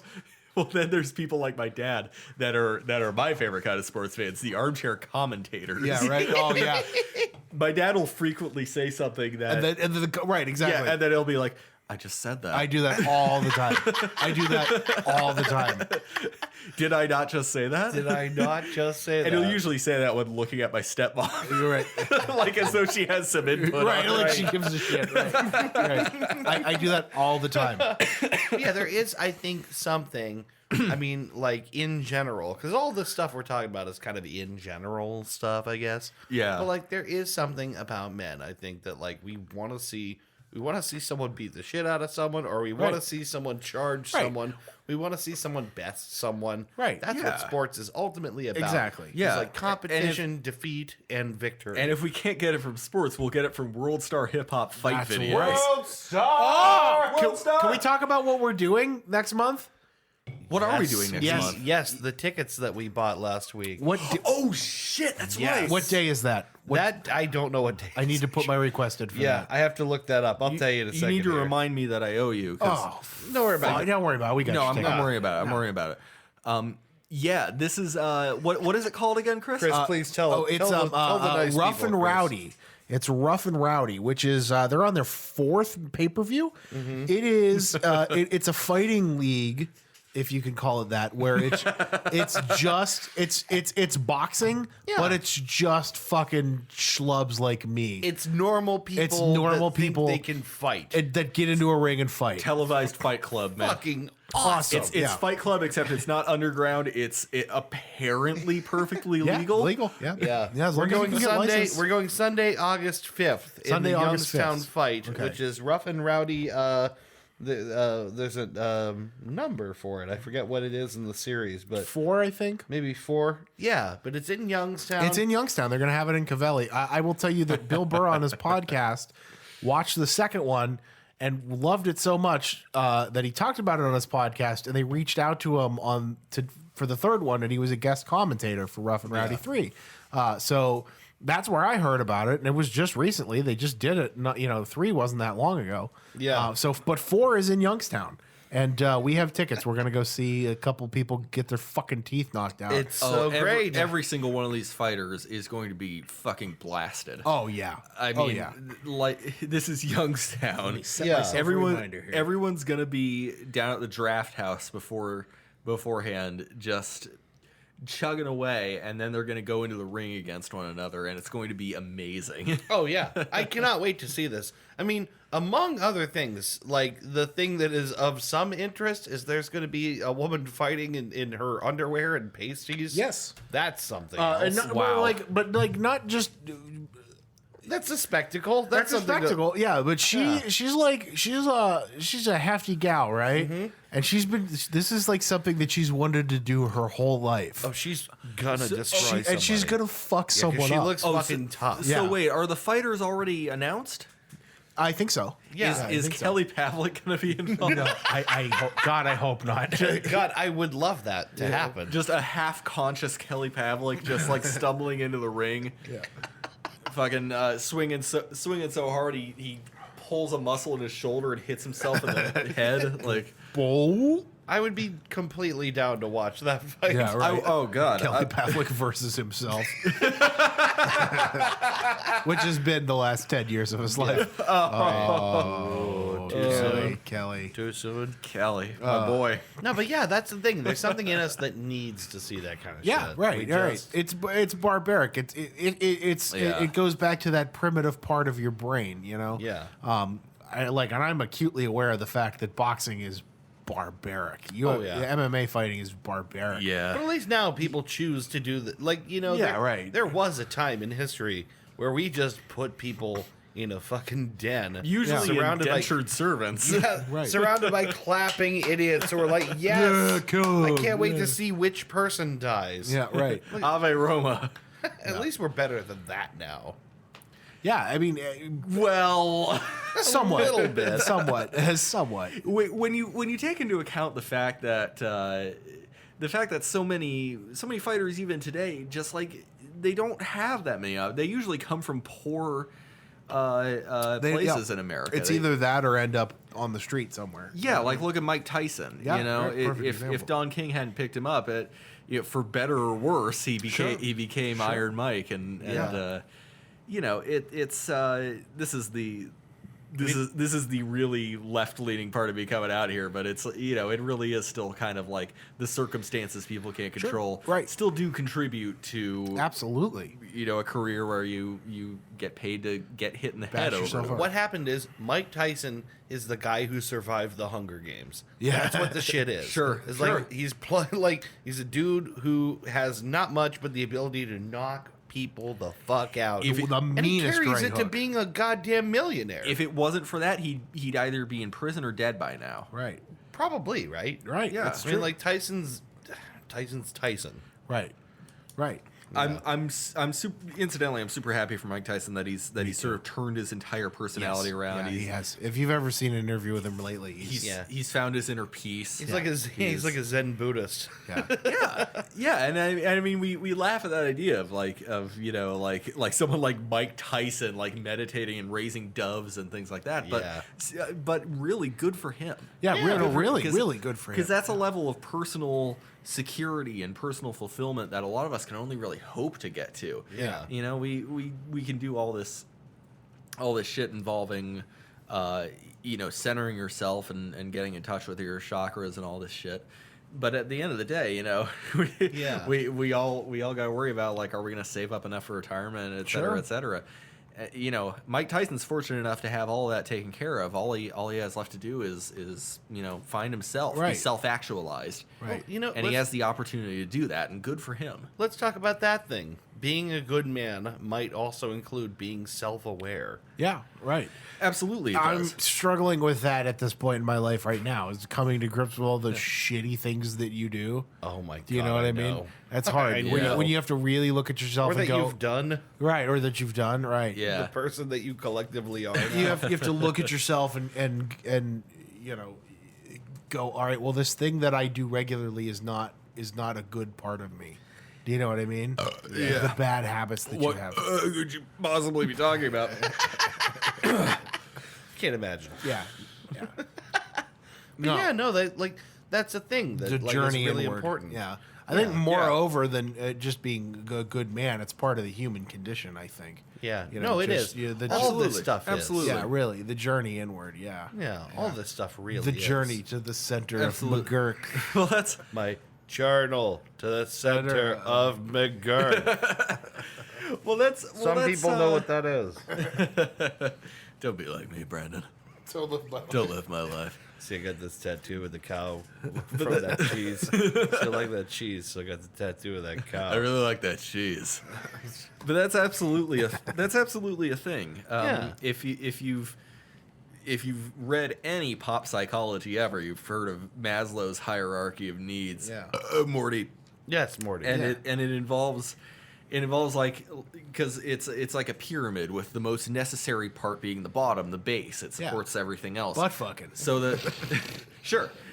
Butt Sure. fucking. Maslow's hierarchy of butt fucking. But along with butt fucking at the base of the pyramid, there's also things like food, water, air, Right. shelter, All that and butt fucking. basic safety, Jumbly and- titties. and Jumbly. basic survival and safety stuff. And it goes upwards in order of importance, and the capstone The capstone is self-actualization. Yeah. Yeah. The capstone is where your actual self meets your ideal self. Yeah. Yeah. Which you have to have. I think you might have already said this, but you have to have all those things beneath in order to get there. So it's like the idea is the human being without food or water can only ever fixate on those things. But after that, then there's the next level, the level of self, sort of a. The broadest and most basic need has to be met first before the next need can be worked on. Right. So in a perfectly ideal environment, you can work your way up through these layers and eventually find, Yeah. Let me see if I can find a diagram of the hierarchy of needs, because it's a pretty solid idea. But again, it shows up a lot in pop psychology, and it's something that it's sort of like the 5 stages of grief, except the hierarchy of needs makes a little more sense. It makes a lot of sense. Yeah. And actually, it also kind of helps explain, if I can have a brief detour here, it kind of helps explain why so many people are focused on so many relatively, what might seem like unimportant things. Is that at this point, Morty, Morty. at this point, as a culture in America, we have almost all those needs met all the time. This is America. This is America. Don't catch you slipping up. You know what I'm saying? We have so much of our needs met that it can seem like the things people are focusing on are trivial, and it's because they kind of are, because we sustain ourselves. This really is well. this is what we call first world problems. Yeah. And it's First world problems. And that's the thing. It's not even that first world problems aren't valid. Of course they're valid. If you got a problem or an annoyance in your life, of course it's valid and it should be taken care of. If the person, I went through Burger King the other day, and the fucking person, the fucking apathetic teenager, forgot. I ordered a fucking sausage, egg, and cheese breakfast sandwich, and it came back with no fucking sausage. Fuck you. That's like what you want. That's why you ordered the sandwich. It's the whole point. In the name. There's a reason they don't sell a sausage, egg, and sandwich. You're not getting a sausage, egg, and Or cheese a, breakfast sandwich for the egg and the cheese. You're getting it for the sausage. Yeah, I was gonna say, Right. What I meant to say is they don't sell an egg and cheese sandwich for a reason. So like, basic needs at the bottom: physiological, food, water, warmth, rest. Yeah. Jumbly titties. Next level up is security and safety. Next level up is belongingness and love, friends, intimate relationships. Jumbly titties. The next level up, the second highest, esteem, prestige, and feeling of accomplishment, and the very tippy top, self-actualization, achieving one's full potential, up to and including creative activities, things like that. So like once all your needs are met, then you can like start to create stuff and leave something for the world. Yeah. You It know? makes a lot of sense. I think, like if you were dropped into the middle of the woods, that is exactly the order in which you would try to solve those problems. Exactly. Like if you're completely alone, you need to be fed. You need water. You figure that out. Then you need a house. You need a place to surround yourself. It's also why in horror movies we hate the person who is like, everyone else is worried about like, all right, we got to make sure we have enough ammo, we got water, whatever, and there's someone bitching about like, where's my fucking, I'm thinking specifically about Slither. Where's my fucking Diet Dr. Pepper? Yeah, right. It's like, dude, so not important Just right now. get the regular version. Why would you ever buy the diet one? Dude. Yeah, Why in the world? It's not only having those needs that are intrinsic to everyone, but it's also understanding those needs and how they relate to one another. Right.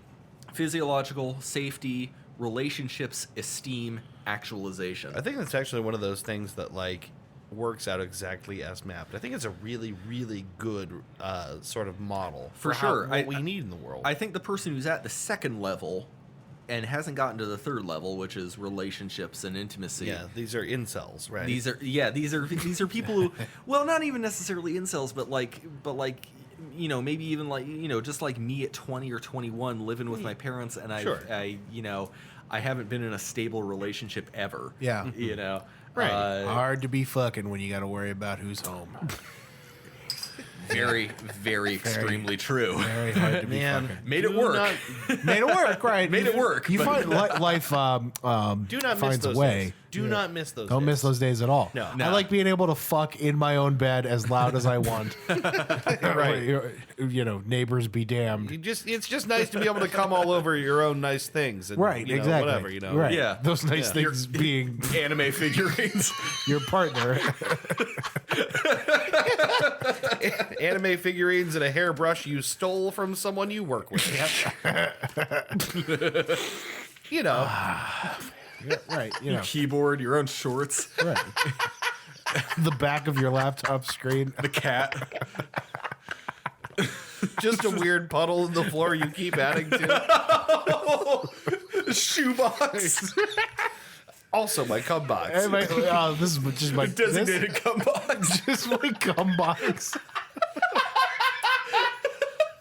I think we talked about the cum box on this podcast before, but it's a piece of Reddit legend. You know what I hate is this is the moment of the show that usually gets made in the title, but we can't possibly use this for the title of the No, episode. there's no way. Yeah. I refuse to mention cum box on the title. How about Maslow's hierarchy of ejaculation? yeah. Right. You start like into a tissue like a normal. Yeah, sure. you know. Yeah, right. Well, like in the woods, you probably just right on the ground there. If you're lucky enough, you can evolve into ejaculating into an actual woman, right? Or An actual woman. some kind of flesh and blood animal. You know, as long as you know it's the genuine article. Well, you got to find like a consenting animal. Sure. Yeah. Sure. You gotta find like Yeah, they- good they- luck, buddy. like a horse that's like. Yeah, I mean, you know, they got gorillas that can talk in sign language. They got Right. parrots that can do words. How do you say "pull my hair" in sign language? Yeah, I'm not I sure. think the universal sign is just like, Yeah. and the faster they do it, the more. You're doing, for the people listening, the standard pointer finger in whole finger. Yeah. Yeah. Like, yeah, if you're trying to hit on a deaf girl and she's like going like this aggressively, Right. it's like, you know, Well, if that's she's the doing it universal like sign that, for, you've like- waited way too long. Right. Yeah. Right. Or Furious. or she may be a stalker, Right. which is something to consider. Man, this got weird. Well, I mean, you start with you right. You just jerk off. in your hand. We're talking about the intermediate third and a half level of Maslow's hierarchy of needs, which is nuttin'. Right. Yeah. Nothing. It's like right there in between 3 and Right. 3 and 4. Just yeah. like or 2 and 3. Three and four. Three right is, on the three boobs. Is, You know. Three is relationships and intimacy. 4 is esteem and pride and accomplishment. Yeah. 3.5 on the Yeah. on the tits. Sounds about Yeah. Yeah, 3.5 is fucking. Man. Incidentally, why is that a thing? It's so weird, isn't it? Like What? I mean, like fucking? people coming on tits. coming on tits. You know what I mean? It is weird. It's weird. Think about it. It's for a gesture of dominance. I Is it? guess is that what it is? It's a dominance thing. I'm sure it is. It's something that only really ever I happens. feel in like it's porno. our reptile brain not knowing how reproduction works. Maybe. No. I think really it. It makes so much sense that way. It's like your body doesn't know what things are, but it does pattern recognition to think that maybe like those soft things. yeah, right. Those breasts look kind of like a butt, which incidentally, that is an That's actual the whole theory. reason cleavage is a thing. Yeah, that's actually an actual reason why human males are, well, and I guess some women too, are attracted to Cleveland. Well, that's just the because. reason people are attracted to Cleveland. Well, that's just because like Cleveland rocks. That's just because Cleveland rocks. And all those little chicks with the crimson lips, you know. attracted to Cleveland. So we're attracted to cleavage because it looks like a butt. You Yeah, know? right. Well, which is a weird thing to actually realize, but it is kind of. That's what I mean by the reptile brain doesn't know how reproduction works. And it just kind of sees that and goes, "Well, fuck, that's where it goes, man." Let me stick it on those tits. But I think also it really is kind of a dominance thing. I think it I think it might be a little bit of both. I think it really Maybe. is just like dumping your protein on. But if it's just about dominance, why don't you just want to come on everybody? I do. Well, that's you.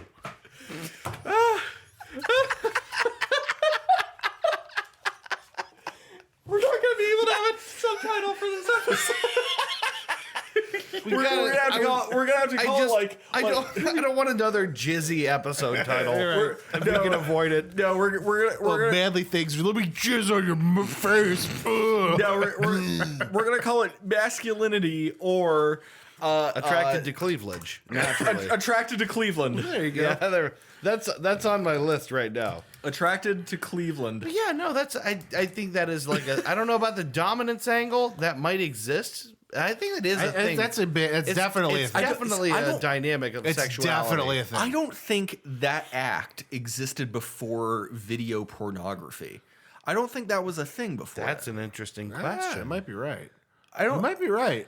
I think it appeals to the inherent notion of pornographic material that the women is the woman is The women is the woman is 3 Dudes Show. We tell you what the women is. the women is getting my cup on it. the The fuck is that voice? The women is. the Jesus Christ. This episode is dumb as fuck.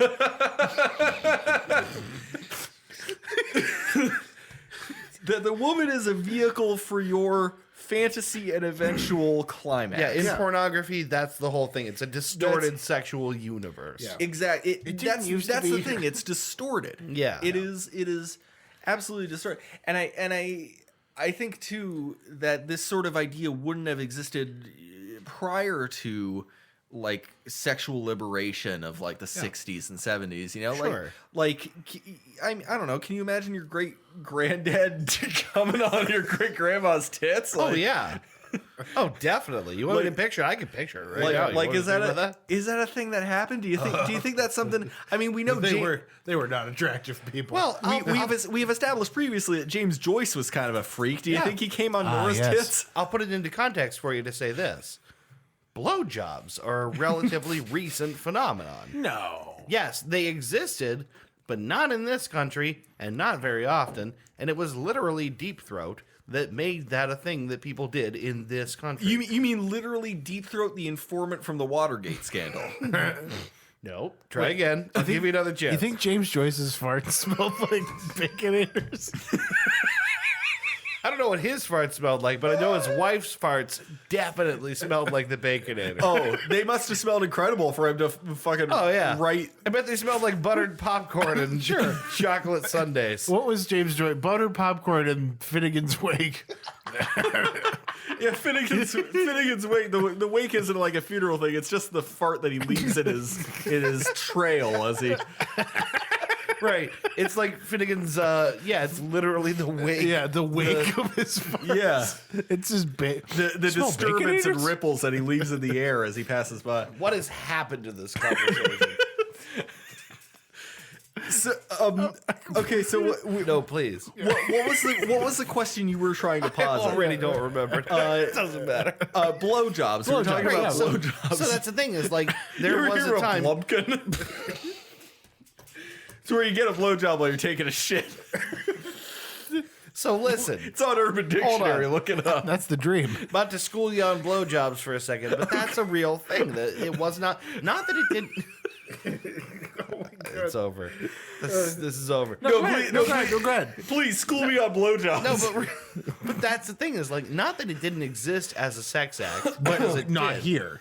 It existed quietly. It was not in vogue. People almost definitely did it, but they didn't talk about it. It wasn't considered a sexy thing to talk about.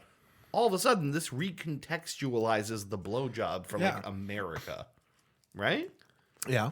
It's a surprising thing. What recontextual? I don't The understand what movie you're saying. Deep Throat. The porno. Oh, Yeah. Yeah. Where- not the literal journalist. No. That's not what I'm saying. Well, where was this movie made? Here. It was made here. Yeah, I believe so. Yeah. Oh, But the thing is, have you ever seen Deep? You've never seen? was it made before the Watergate scandal? Yes, yes, Yeah, it that's was. That's where they got the name Deep Throat because it was popular during that time. Yeah. I did not know. I thought it was just because like he used a voice changer or something. No, they got that from the porno. Right. Incidentally, if you've never seen Deep Throat, Which I also have not. You've never seen Deep Throat? No. I would recommend it. That and Debbie Does Dallas. You gotta watch those classic porno flicks. Does it got like the classic like 70s muff that Oh yeah, oh for sure. Okay, The plot of Deep Throat. the plot. Air quotes No, around seriously, plot. I'm not joking. No, but there is naturally. The plot of Deep Throat is that this woman has a clitoris in the back of her throat, which is why she's. I'm serious. really? I'm serious. I did not know that. We're gonna have, seriously. That's you've pretty, never, that's pretty fucking avant-garde, am I man. really the only one here who's never seen Deep Throat? Yeah. or who has? Who has seen seen it? Yeah, no, I've never No, seen. We're gonna have to watch it. Did not realize We're gonna. That would be a really fun Sunday Friends thing. we'll watch Deep Throat. Yeah. You know how fucking stupid I am? Before I even learned of the Watergate scandal, the only place I'd ever heard Deep Throat was Metal Gear Solid. Remember when how Gray Fox contacts you to warn you about the invisible mines? And he says, just call me Deep Throat. And Snake goes, Deep Throat? You mean the informant from the Watergate scandal? Yeah. and it's... And you're like, what? Okay, Yeah. whatever. Just Yeah. gloss by it. They repeat that gag. They repeat that in not gag. They repeat that in Metal Gear Solid 2, and the ninja just says Mr. X. Then speaks with a Russian accent, which is a clue as to the ninja's actual identity in 2. But anyway, yeah, that I learned about Deep Throat from Metal Gear Solid before I learned about it from Watergate. But Thanks, yeah, American education. they got the name from the porno, which is something I learned in history class. Yeah.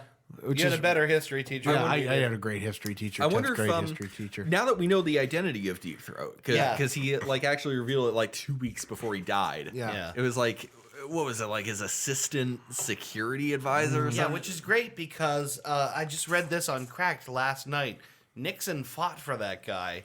At some point in the 80s when the dude was on trial for some other one thing. who was ratting about the entire... Exactly. Wow. And Nixon sent him, I remember reading that Nixon sent him a letter that said, when he finally beat whatever charges he was up against in the 80s, he sent him a letter that said, finally, justice prevails or something like that. Lo and behold, 20 years later, we're finding out, oh, okay. Yeah, right. Mark Felt. That's Mark it. Felt. Mark Felt. Mark Felt. Are we? What time are we at? Incidentally, We're running up against time, actually. and then it was... here we can. It was only after he passed that Woodward and Bernstein said, yeah, it was him. It was Yeah. Mark Felt all along. Right. Mark, Sorry, Nixon. Mark Felt, what exactly did he I'm do? not sorry. Fuck Well, Richard I'll Nixon. look it up during the break and Sure. find out exactly what he did, what his position in the administration was. But yeah, what a fascinating fucking thing. But anyway, go on about this woman with the clitoris in her throat. Oh no! It's just we're just. I mean, you're just gonna have to watch the movie. We're just gonna have to make that happen. Oh sure, I did sure. not know Classic that was porno. the plot, Yeah, which is that, very weird. And Debbie Does Dallas. If you've never seen Debbie Does Dallas, you gotta. That's a. Can I talk about like you can't be a real man unless you go down on your woman. Seriously. hell yeah. I mean, like women, like the blowjob, as you said, is like an intrinsically sexual thing now. It didn't Yeah. used to be, but it is totally now. And again, it is sort of a symbol of affection. And yet there's still guys that are not willing to go down. I would rather. why I would, the hell 2018. not? I would rather give head to a woman than get head. True story. I'm about 50-50. A true story. No, I'd rather. Please explain giving head to a woman. No, it's just Same an thing. expression. It's the same It's thing. your head. Right.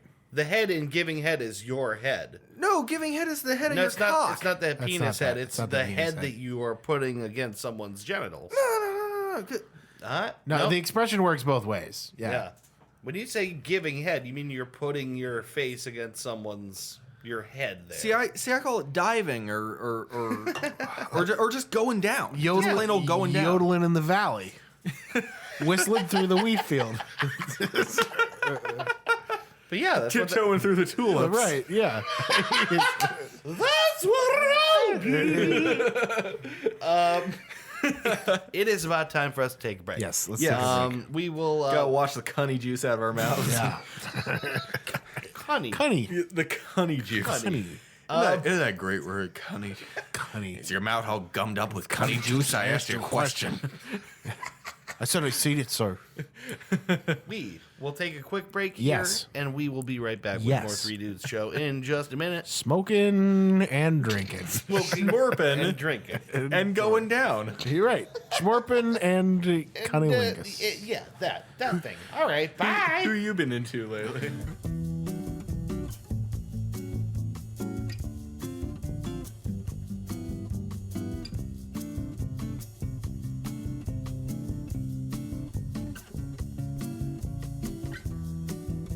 Ha ha. Hey, we're back. We're back. Hey, everybody, how's it going? We're back. You ain't got to answer, sway.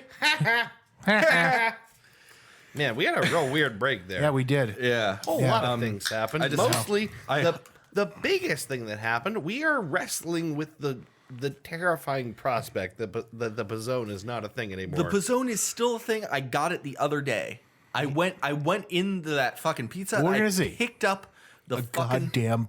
Well, it was on but it was like on the menu before. This is the kind of stuff that keeps us up at night. This is. I'm trying to remember what day I ordered it. Like, was it a day of the week that I did this? Was it fucking? It must have been. God, you know what I mean, You mean like was it a day of the special day? week?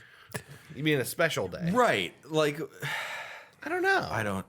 We're gonna find out. The thing is, there exists a horrifying possibility that the Pizzone has been retired. Technically, it's been retired for several years. It just happened to be on the menu. There's other people that haven't been able to get it since 2014. Exactly right. I Yeah. don't know, man. I don't know. Yeah, I'm holding out some hope. But anyway, too.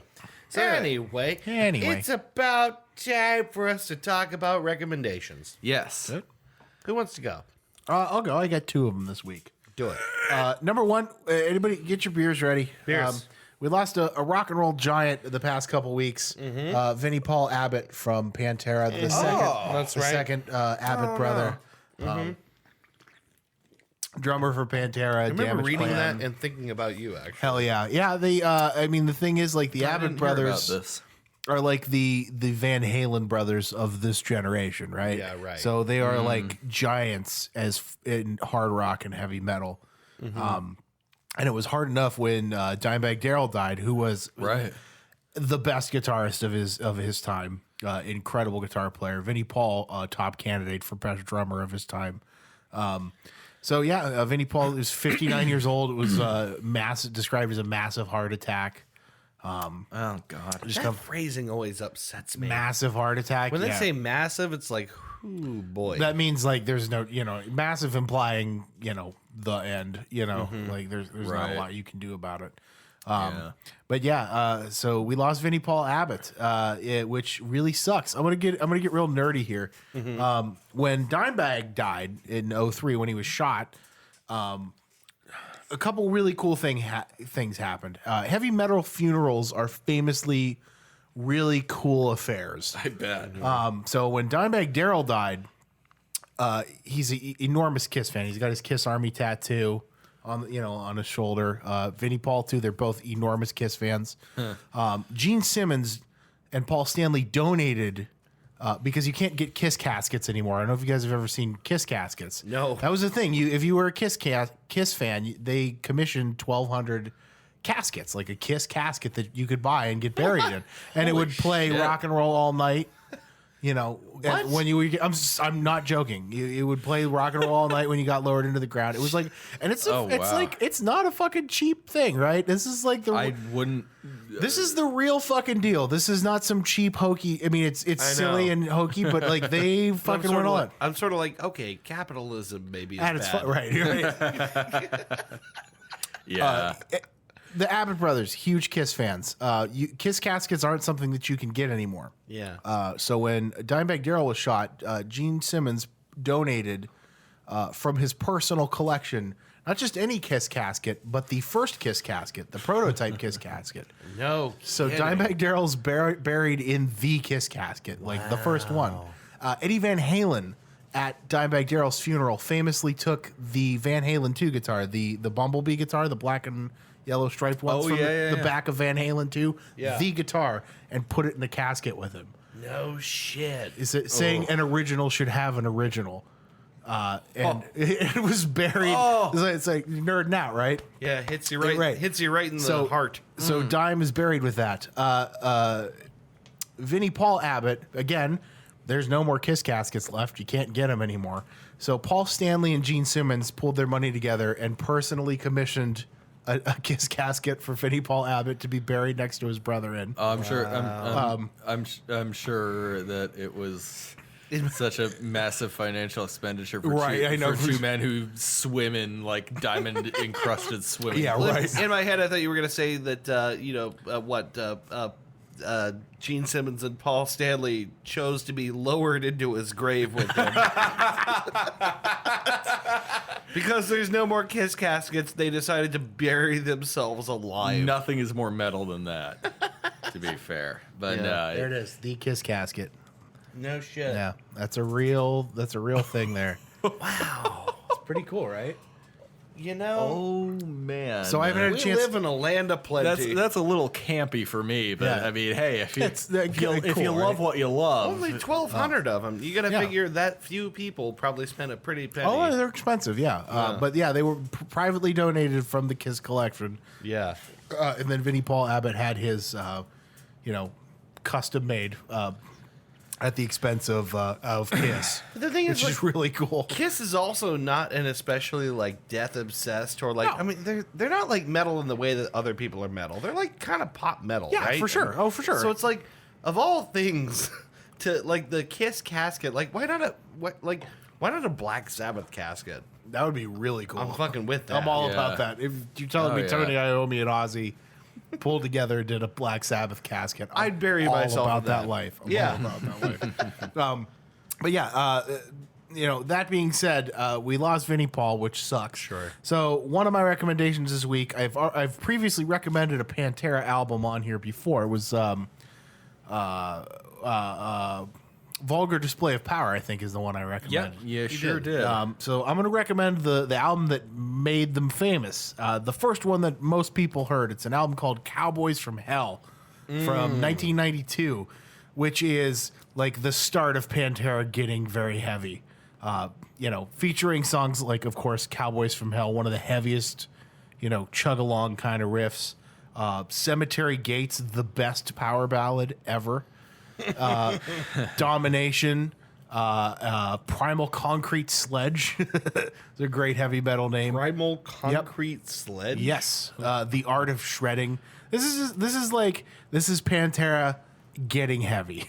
Is what Right. this album is, and there's some pretty cool shit on there. So dig that What a one. cool name. Yeah. Cowboys from Hell. Cowboys from Hell. What an yeah. incredibly cool name. Yeah. And it's fucking cool, man. It's full of all the shreddy goodness that you'd expect. Listen for Vinny, man, because Vinny drives that record forward in every Pantera record. Yeah. Second recommendation I want to make. Briefly, I watched another one of my favorite movies again the other night because my lovely fiance had not seen it. It's kind of I guess it's sort of a B movie, but it's got sort of an A-list cast. It's called B movie. it's right. It's right. What could it What could it be? It's the movie Identity. It's a 2003 movie called Identity, starring John Cusack and Ray Liotta, and a very young Amanda Peet. A lot of people actually. Okay. Loosely based off of the Agatha Christie novel, and then there were none. The idea is certainly taken, from that story. But it as it stands, it's a pretty nifty cult classic B movie with one of the greatest endings to any movie ever, as far as I'm concerned. And it's basically. There's a couple things going on, and I don't want to get into them without spoiling anything for people who haven't watched it. But basic premise: 10 people come together under various circumstances, and they meet at this hotel, and then people start dying, and it becomes clear to everybody that people are dying in order for a reason, and they're not clear what that reason is. That's cool. And the movie's called Identity for For what will become an obvious reason. correct. Yeah. Which is not what you're thinking, if that makes sense. I'm not giving anything away by saying that. But check that one out. I don't want to spoil anything because it's a really cool movie with a really cool ending. I'm with this. This is a cool rec. I'm with this. It's a popcorn muncher of a movie. It's on HBO Go right now. You can actually just watch it on HBO Go. So it's like it's one of those movies where it's actually pretty smartly written. And pretty well acted all around. It's just a popcorn muncher. It's a really cool. That sounds awesome. Niche market kind of movie. One of my favorite movies. I love a good story, and this is a good story. A textbook example of the 3-act structure and how to do it. Yeah. This movie's only like an hour and a half long, and it nails the 3-act structure. Perfect. Identity. I'm really into this. Identity. This is the kind of rec I need more in my life. Yeah. Now, see, when you hear the title Identity and you got it's a whodunit, you immediately figure identity refers to the killer's identity. Right, Like who's the killer? Everything is a clue to the killer's identity.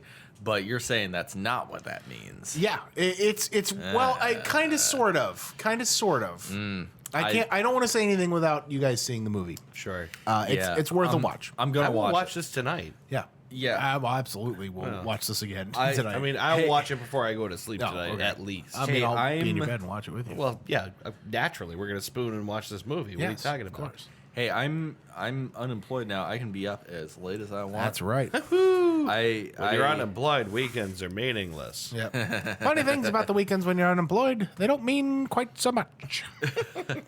I would like to watch this movie. It's a good movie. If not here, then at some point in the future. It's a good, 'cause It's a good flick. we got to good flick. devote at least a little time tonight too. Well, we're gonna do Wheel best of the worst worst, later, yeah. but Yeah, right. but assuming we don't watch it together, I'm definitely gonna watch it. Let me add a reminder to myself to find this movie tomorrow.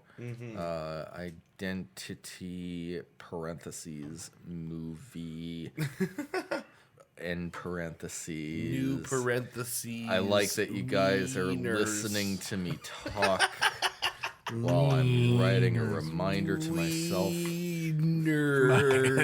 on my When I was in 8th grade, we went to the park and my cousin and I touched weed. I don't know what that's from. Anyway, Anyway, South Park. That's always South Park. it's always South Park. Anyway, Ben, what would you like to recommend to us? I have a couple of recommendations. I'm gonna keep very brief. Being unemployed, I've had a lot more time to play video games. Right. Being that I set my own wake up time and it's nice. My first recommendation is XCOM. XCOM. In XCOM, you are in command of a. You were investigative journalist Miles. I should have seen it coming. Yeah. It doesn't get old. Some people know what that is. Some people know what that is. XCOM revolves around you being in charge of an international special forces research technology. It's this entire organization with its own armed special forces division devoted to repelling an ongoing alien invasion. So cool. XCOM becomes activated after an incident in which aliens come and they cause an incident in Germany, and so XCOM becomes activated, and you got to research new technologies. You got to try and capture aliens alive. The base phase of the game is about researching and building technologies, maintaining your base and expanding your base. Yeah. And then the action phase of the game revolves around it's like a turn-based tile strategy game where you command your squad of soldiers, and you'll get attached to these people. It's not advised because XCOM is fucking hard. XCOM is difficult as hell, and your soldiers will die. But there will be storylines that come up around them. In the current game I'm playing, I have a Ukrainian medic. It will auto-generate nicknames. You can change the nicknames at any time for these soldiers, and their names and their appearances. You can customize your soldiers. But the nickname it auto generated for this medic, Vanya Zaitsev, this Ukrainian medic. Yeah. His nickname is Mr. Clean, and I can't think of a better name for him, especially because he is terrifying. He is very, very trigger happy. Okay. He's very, very good at killing aliens. Maybe even more so than he is at being a medic. Like I got him like this Master Chief helmet. He's got like a full face visor. So he's just like this faceless, angry Slav running around laser gunning aliens and occasionally healing a squad. Nice. He's a terrifying man, and his nickname is Mr. Clean. Vanya, Mr. Clean, Zaitsev. Yeah, there'll be storylines that will develop around your soldiers that, you know, it'll all be in your head, you know, it's all the random machinations of the game, but it's great. It's great fun. It's very, very hard. It's very, very difficult. But it's a great fun challenge. It does seem like, from what I know from people who play this game, that it's tough, but it is really rewarding. Like, there's a reason people keep playing this It is game. extraordinarily rewarding. When a plan comes together, it's just mag-fucking-nificent. Nice. I've got a veteran sniper, a Brazilian guy who is like, he's got a protege, this German woman who's also a sniper. A chrysalid, this like insect-legged thing with like blades for legs, came around and flanked him, and he's like in cover, aiming down this alleyway, and this fucking thing comes up from the side. This protege sniper had Overwatch on him though, which gives you a free reaction shot on anything that moves in your field of vision. So she just whips around and snipes this alien over his shoulder and saves his fucking life. That's badass. I couldn't believe it when I saw it. It was the most fortunate thing I could have hoped for. It's fucking badass. XCOM, it's fantastic. There's already a sequel out, and there's an expansion pack for the first game. What you're looking for is XCOM Enemy Unknown. The expansion is XCOM Enemy Within. That's what I was going to ask, is because I know that I recently, like about a year ago, I bought a Humble Bundle that had a whole lot of these. Yeah. And I wanted to know which one you were thinking of. Enemy Unknown is the base game. Enemy Within is if you play Enemy Within. It's the expansion. It's the base game, but it adds more features. It adds like cybernetics and genetic modification for your soldiers, and it's super cool. Yeah, it's great. XCOM, check it out. Nice. My next recommendation is Final Fantasy X. I started playing the HD remaster. Yeah. It's good. It's super good. It's corny. It's very It's very hot topicy. You know, it's very early 2000s. PlayStation 2 classic, but man, its combat system is Final Fantasy X. It's the one with Tidus, the one with the sword made out of water. Is it the one with the guy with the yellow shirt? Yeah, that's him. He plays plays Good a call. I did okay. yeah made up. He looks like Meg Ryan. He plays a made up sport called Blitzball. Right. Which is played entirely. It's underwater soccer, and people in Final Fantasy X can hold their breath indefinitely. Are you playing with my butt ball? I'm sorry, I yelled at you just now. I gotta learn you how to play butt ball. What I'm going to do right now is I'm going to learn you how to play butt ball. Step one, never tell your parents. I'm sorry. Some people definitely know what that is. So the combat's real nice and technical. It's got like an elemental, you know, rock paper scissors ish system, and each character has their own specialty. Like, you know, if you pay attention in 7, you know, like, you know, Cloud's your heavy hitter, Tifa is your crit cannon, Aerith is your right mage. Kind of same deal with 10. Very, very solid combat system, and honestly, now that I'm playing through it again as a 30-year-old man, as opposed to when I first played it, probably when I was 15 or 16. Yeah. The story honestly still holds up. It's a pretty, you know, good story that kind of gets you when it needs to. Was this originally released on the PS2? It was. I thought so. Yeah. Seemed about right. It had a sequel called Final Fantasy X-2, right. X2. Yeah, I did not care for that at the time. No, it's from what I hear, it's not anywhere near as good as the first one. And I'm playing it now because I never beat Final Fantasy X. I got stuck on a boss fight, so now I'm going through older and wiser and knowing more about how to play RPGs and RPG battle systems and whatever. My last recommendation is if you happen to have a copy, Morty. You got a threefer. I got a threefer. We've never had a threefer on this podcast. This is going to be extremely brief. Rainbow Six Vegas 2 is on Steam. Oh, good game. You can get a VPN service like Hamachi or Evolve and play Rainbow Six Vegas 2 co-op. You can play the entire campaign cooperatively, and I highly recommend it. What's Via VPN? Through VPN, you treat it like a LAN game, and it No shit. it works through VPN because the servers are down now. Rainbow Six Vegas 2 is actually it's actually probably about 10 years old. Yeah. Yeah, I was saying it's an old. That's fucked up. Yeah, isn't that crazy? Yeah, Rainbow 2. Six Vegas 2 is probably is approaching 10 years old if it's not 'cause already 10. The first one was like 0506. I remember the first one came out. That's fucked up. Bordy. So it's on Steam.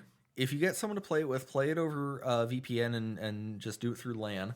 But it's fun because, well, first of all, you can get like a fully unlocked save file, so you don't need to like go through the rigmarole. It's a real fucking grind of unlocking all the armor and all the weapons. So you can just get like a fully leveled up save file, get it, customize your character, and then go in with a friend on VPN and play through the entire campaign co-op. And it's pretty fucking fun.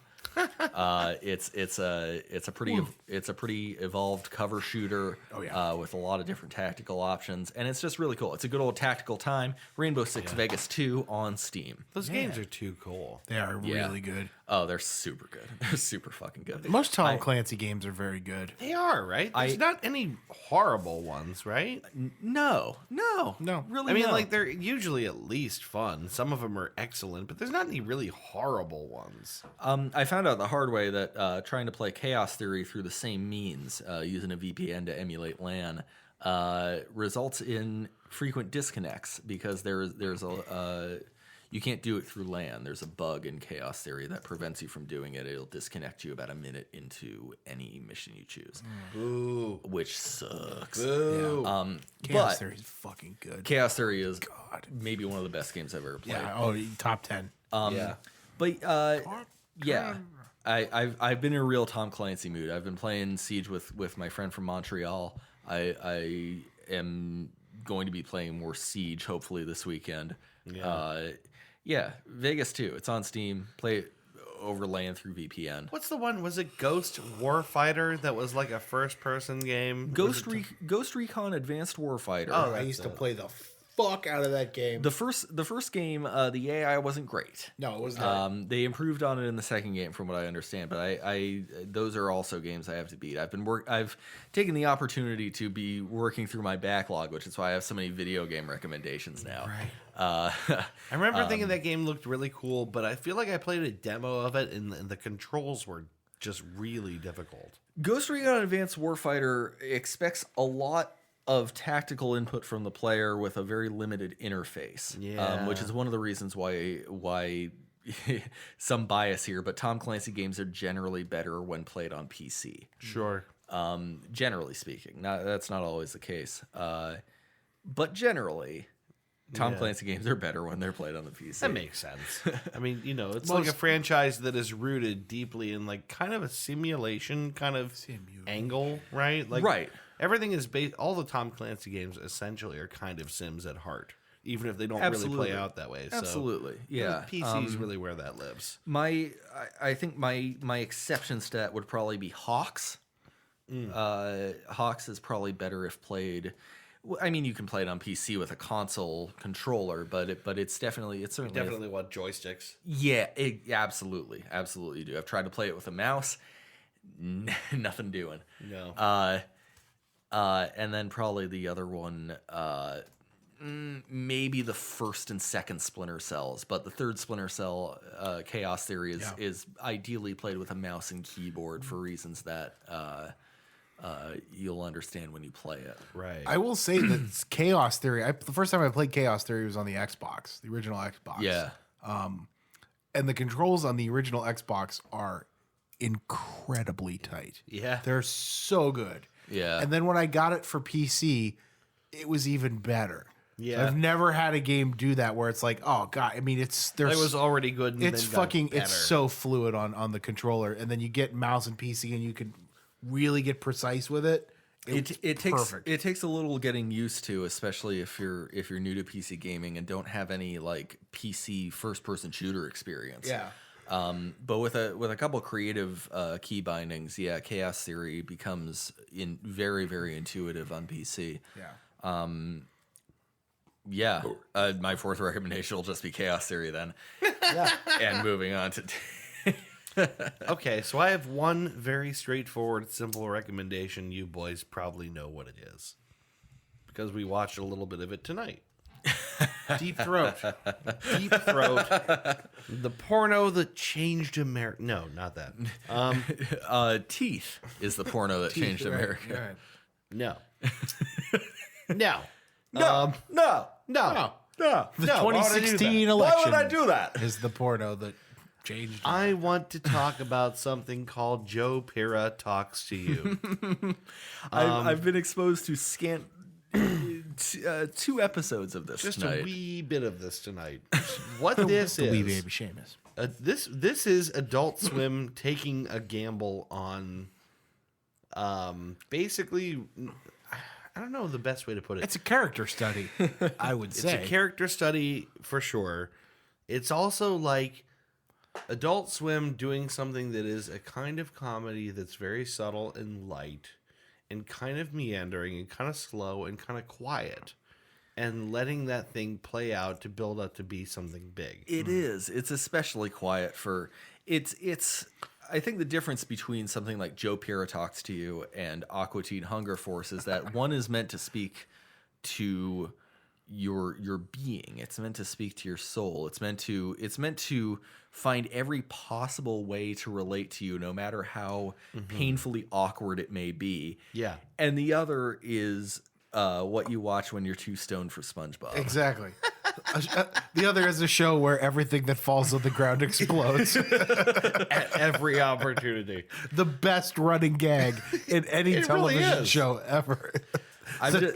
Continue describing Joe Pera. Yeah. I still need to find a way to explain it. I 'cause will it's- say this to describe Joe Pera Talks to You. It is a show that is 9 episodes long that is about, ostensibly, Joe Pera playing a alternate version of himself who lives in the Upper Peninsula of Michigan. He's a choir teacher, and he's a very quiet and orderly man who thinks very carefully about things that may not be all that important, but are important to him. Like, what is the future of casual dining? Was one of the things he thought about tonight that we watched. Or oh goodness, I can't think of another example. But he's a man living in the Midwest, having a meaningful life that is not flashy and not exciting and not loud.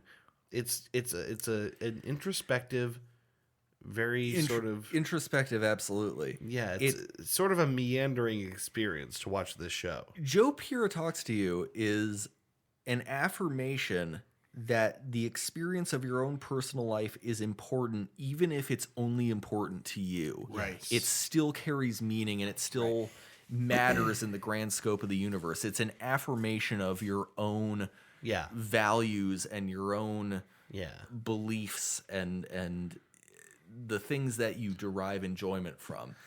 There's an episode where he talks about what his future might look like, and it was like strangely comforting to me, which is that he was saying like he was worried about his inability to take a photo for school without blinking his eyes, because he always seems to blink in the school photos, and after trying it a few times, he decides, you know what?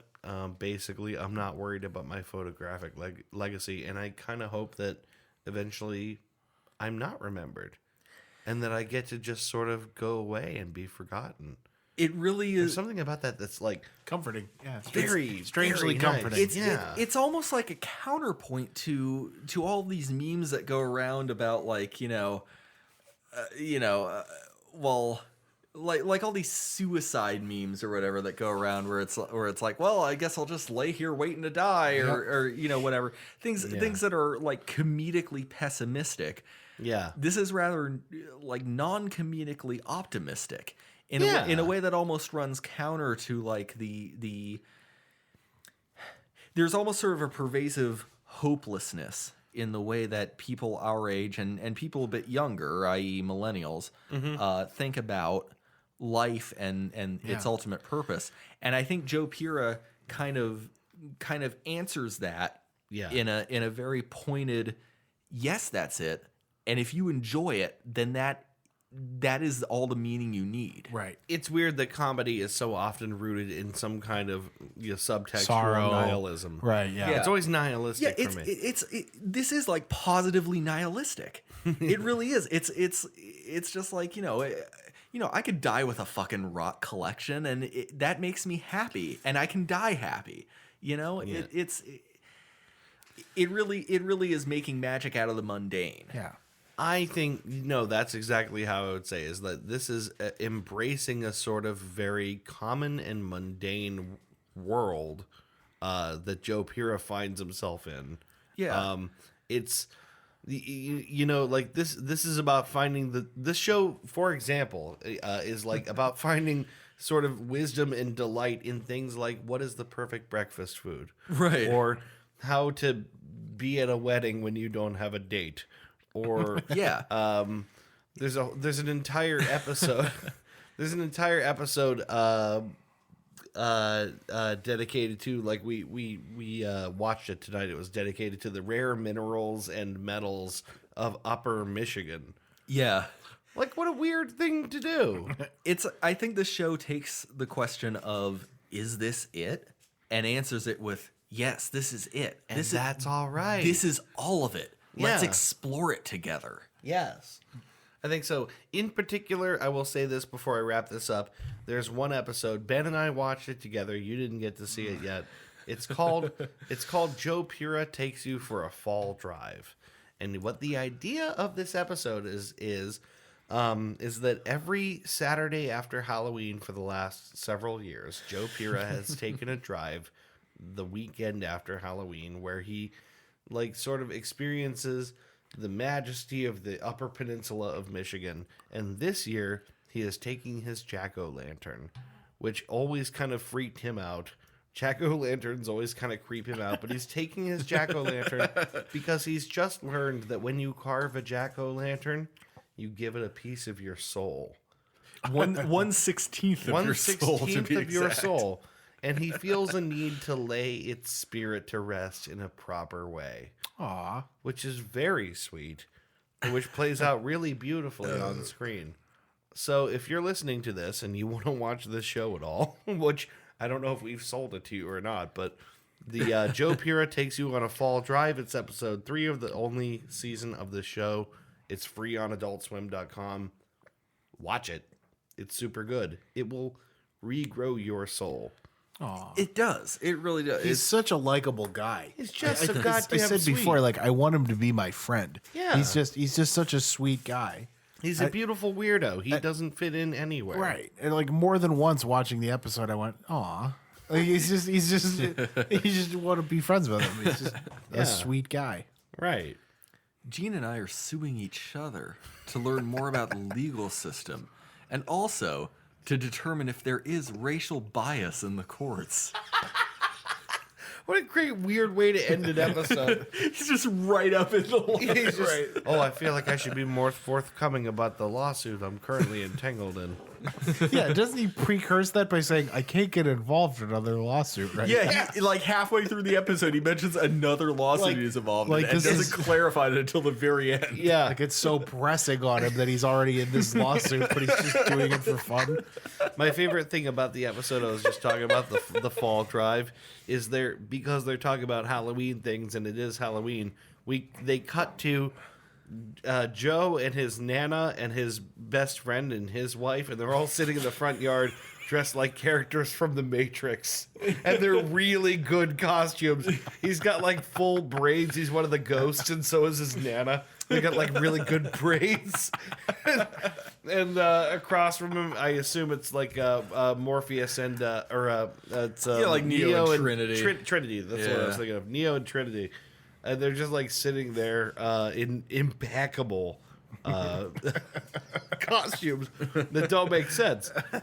It's a really good show. Yeah. Just watch it. That's my recommendation. Joe Pira talks to you. Joe Pira talks to you. Did we learn anything? Did boys? we? I learned like I forgot to write down stuff I was learning. I wrote thanks Tom Waits or Gary Busey. Whoever the fuck. I learned that Ben's greatest shame is flushing gloves down the toilet, which means we have fundamentally different shame. It's a great shame I'm willing to admit Sure. on here Yeah, right. that's On job related microphone. and inconsequential.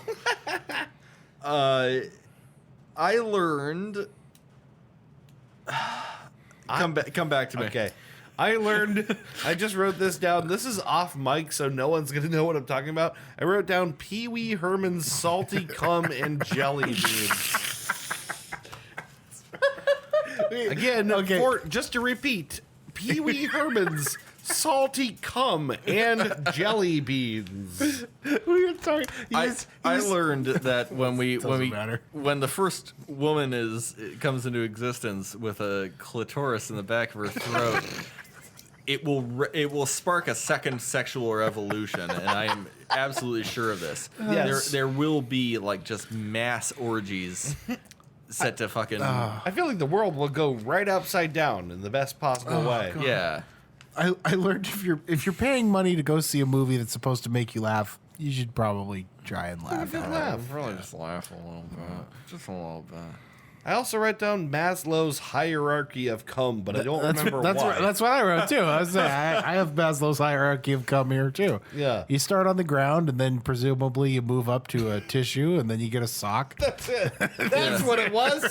I completely forgot. It's a lot like one of those idle like cookie clicker. Yeah. Where you just start off ejaculating by clicking your mouse, and then you just you build up to like a napkin, and then like the real fancy 2-ply toilet paper. The good stuff. Oh, Right. the good. And then nice. and then a sock, and then a dress sock. And then, I don't know why that was so funny. A sock and then a dress sock. A dress sock. A dress sock. Keeping it classy. Yeah, right. A real nice like higher fiber count. Yeah. Egyptian cotton towel. Yeah. An Argyle sock. Yeah. And then a shoebox.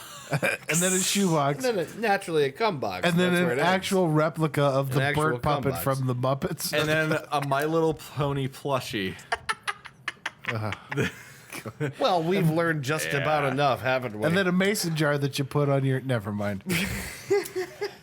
But then you will eventually ascend to the cum prism. the cum prism. The cum cube. the Yeah, sky. it's a crystalline pyramid that stores all of your ejaculate Oh, okay.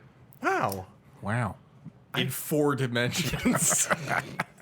Yeah, it's time to call this episode. Thank you for listening to the Dude Cast again. We will be back next week. It will be Chris's episode. It will be. Yeah, well, it's been. It will be.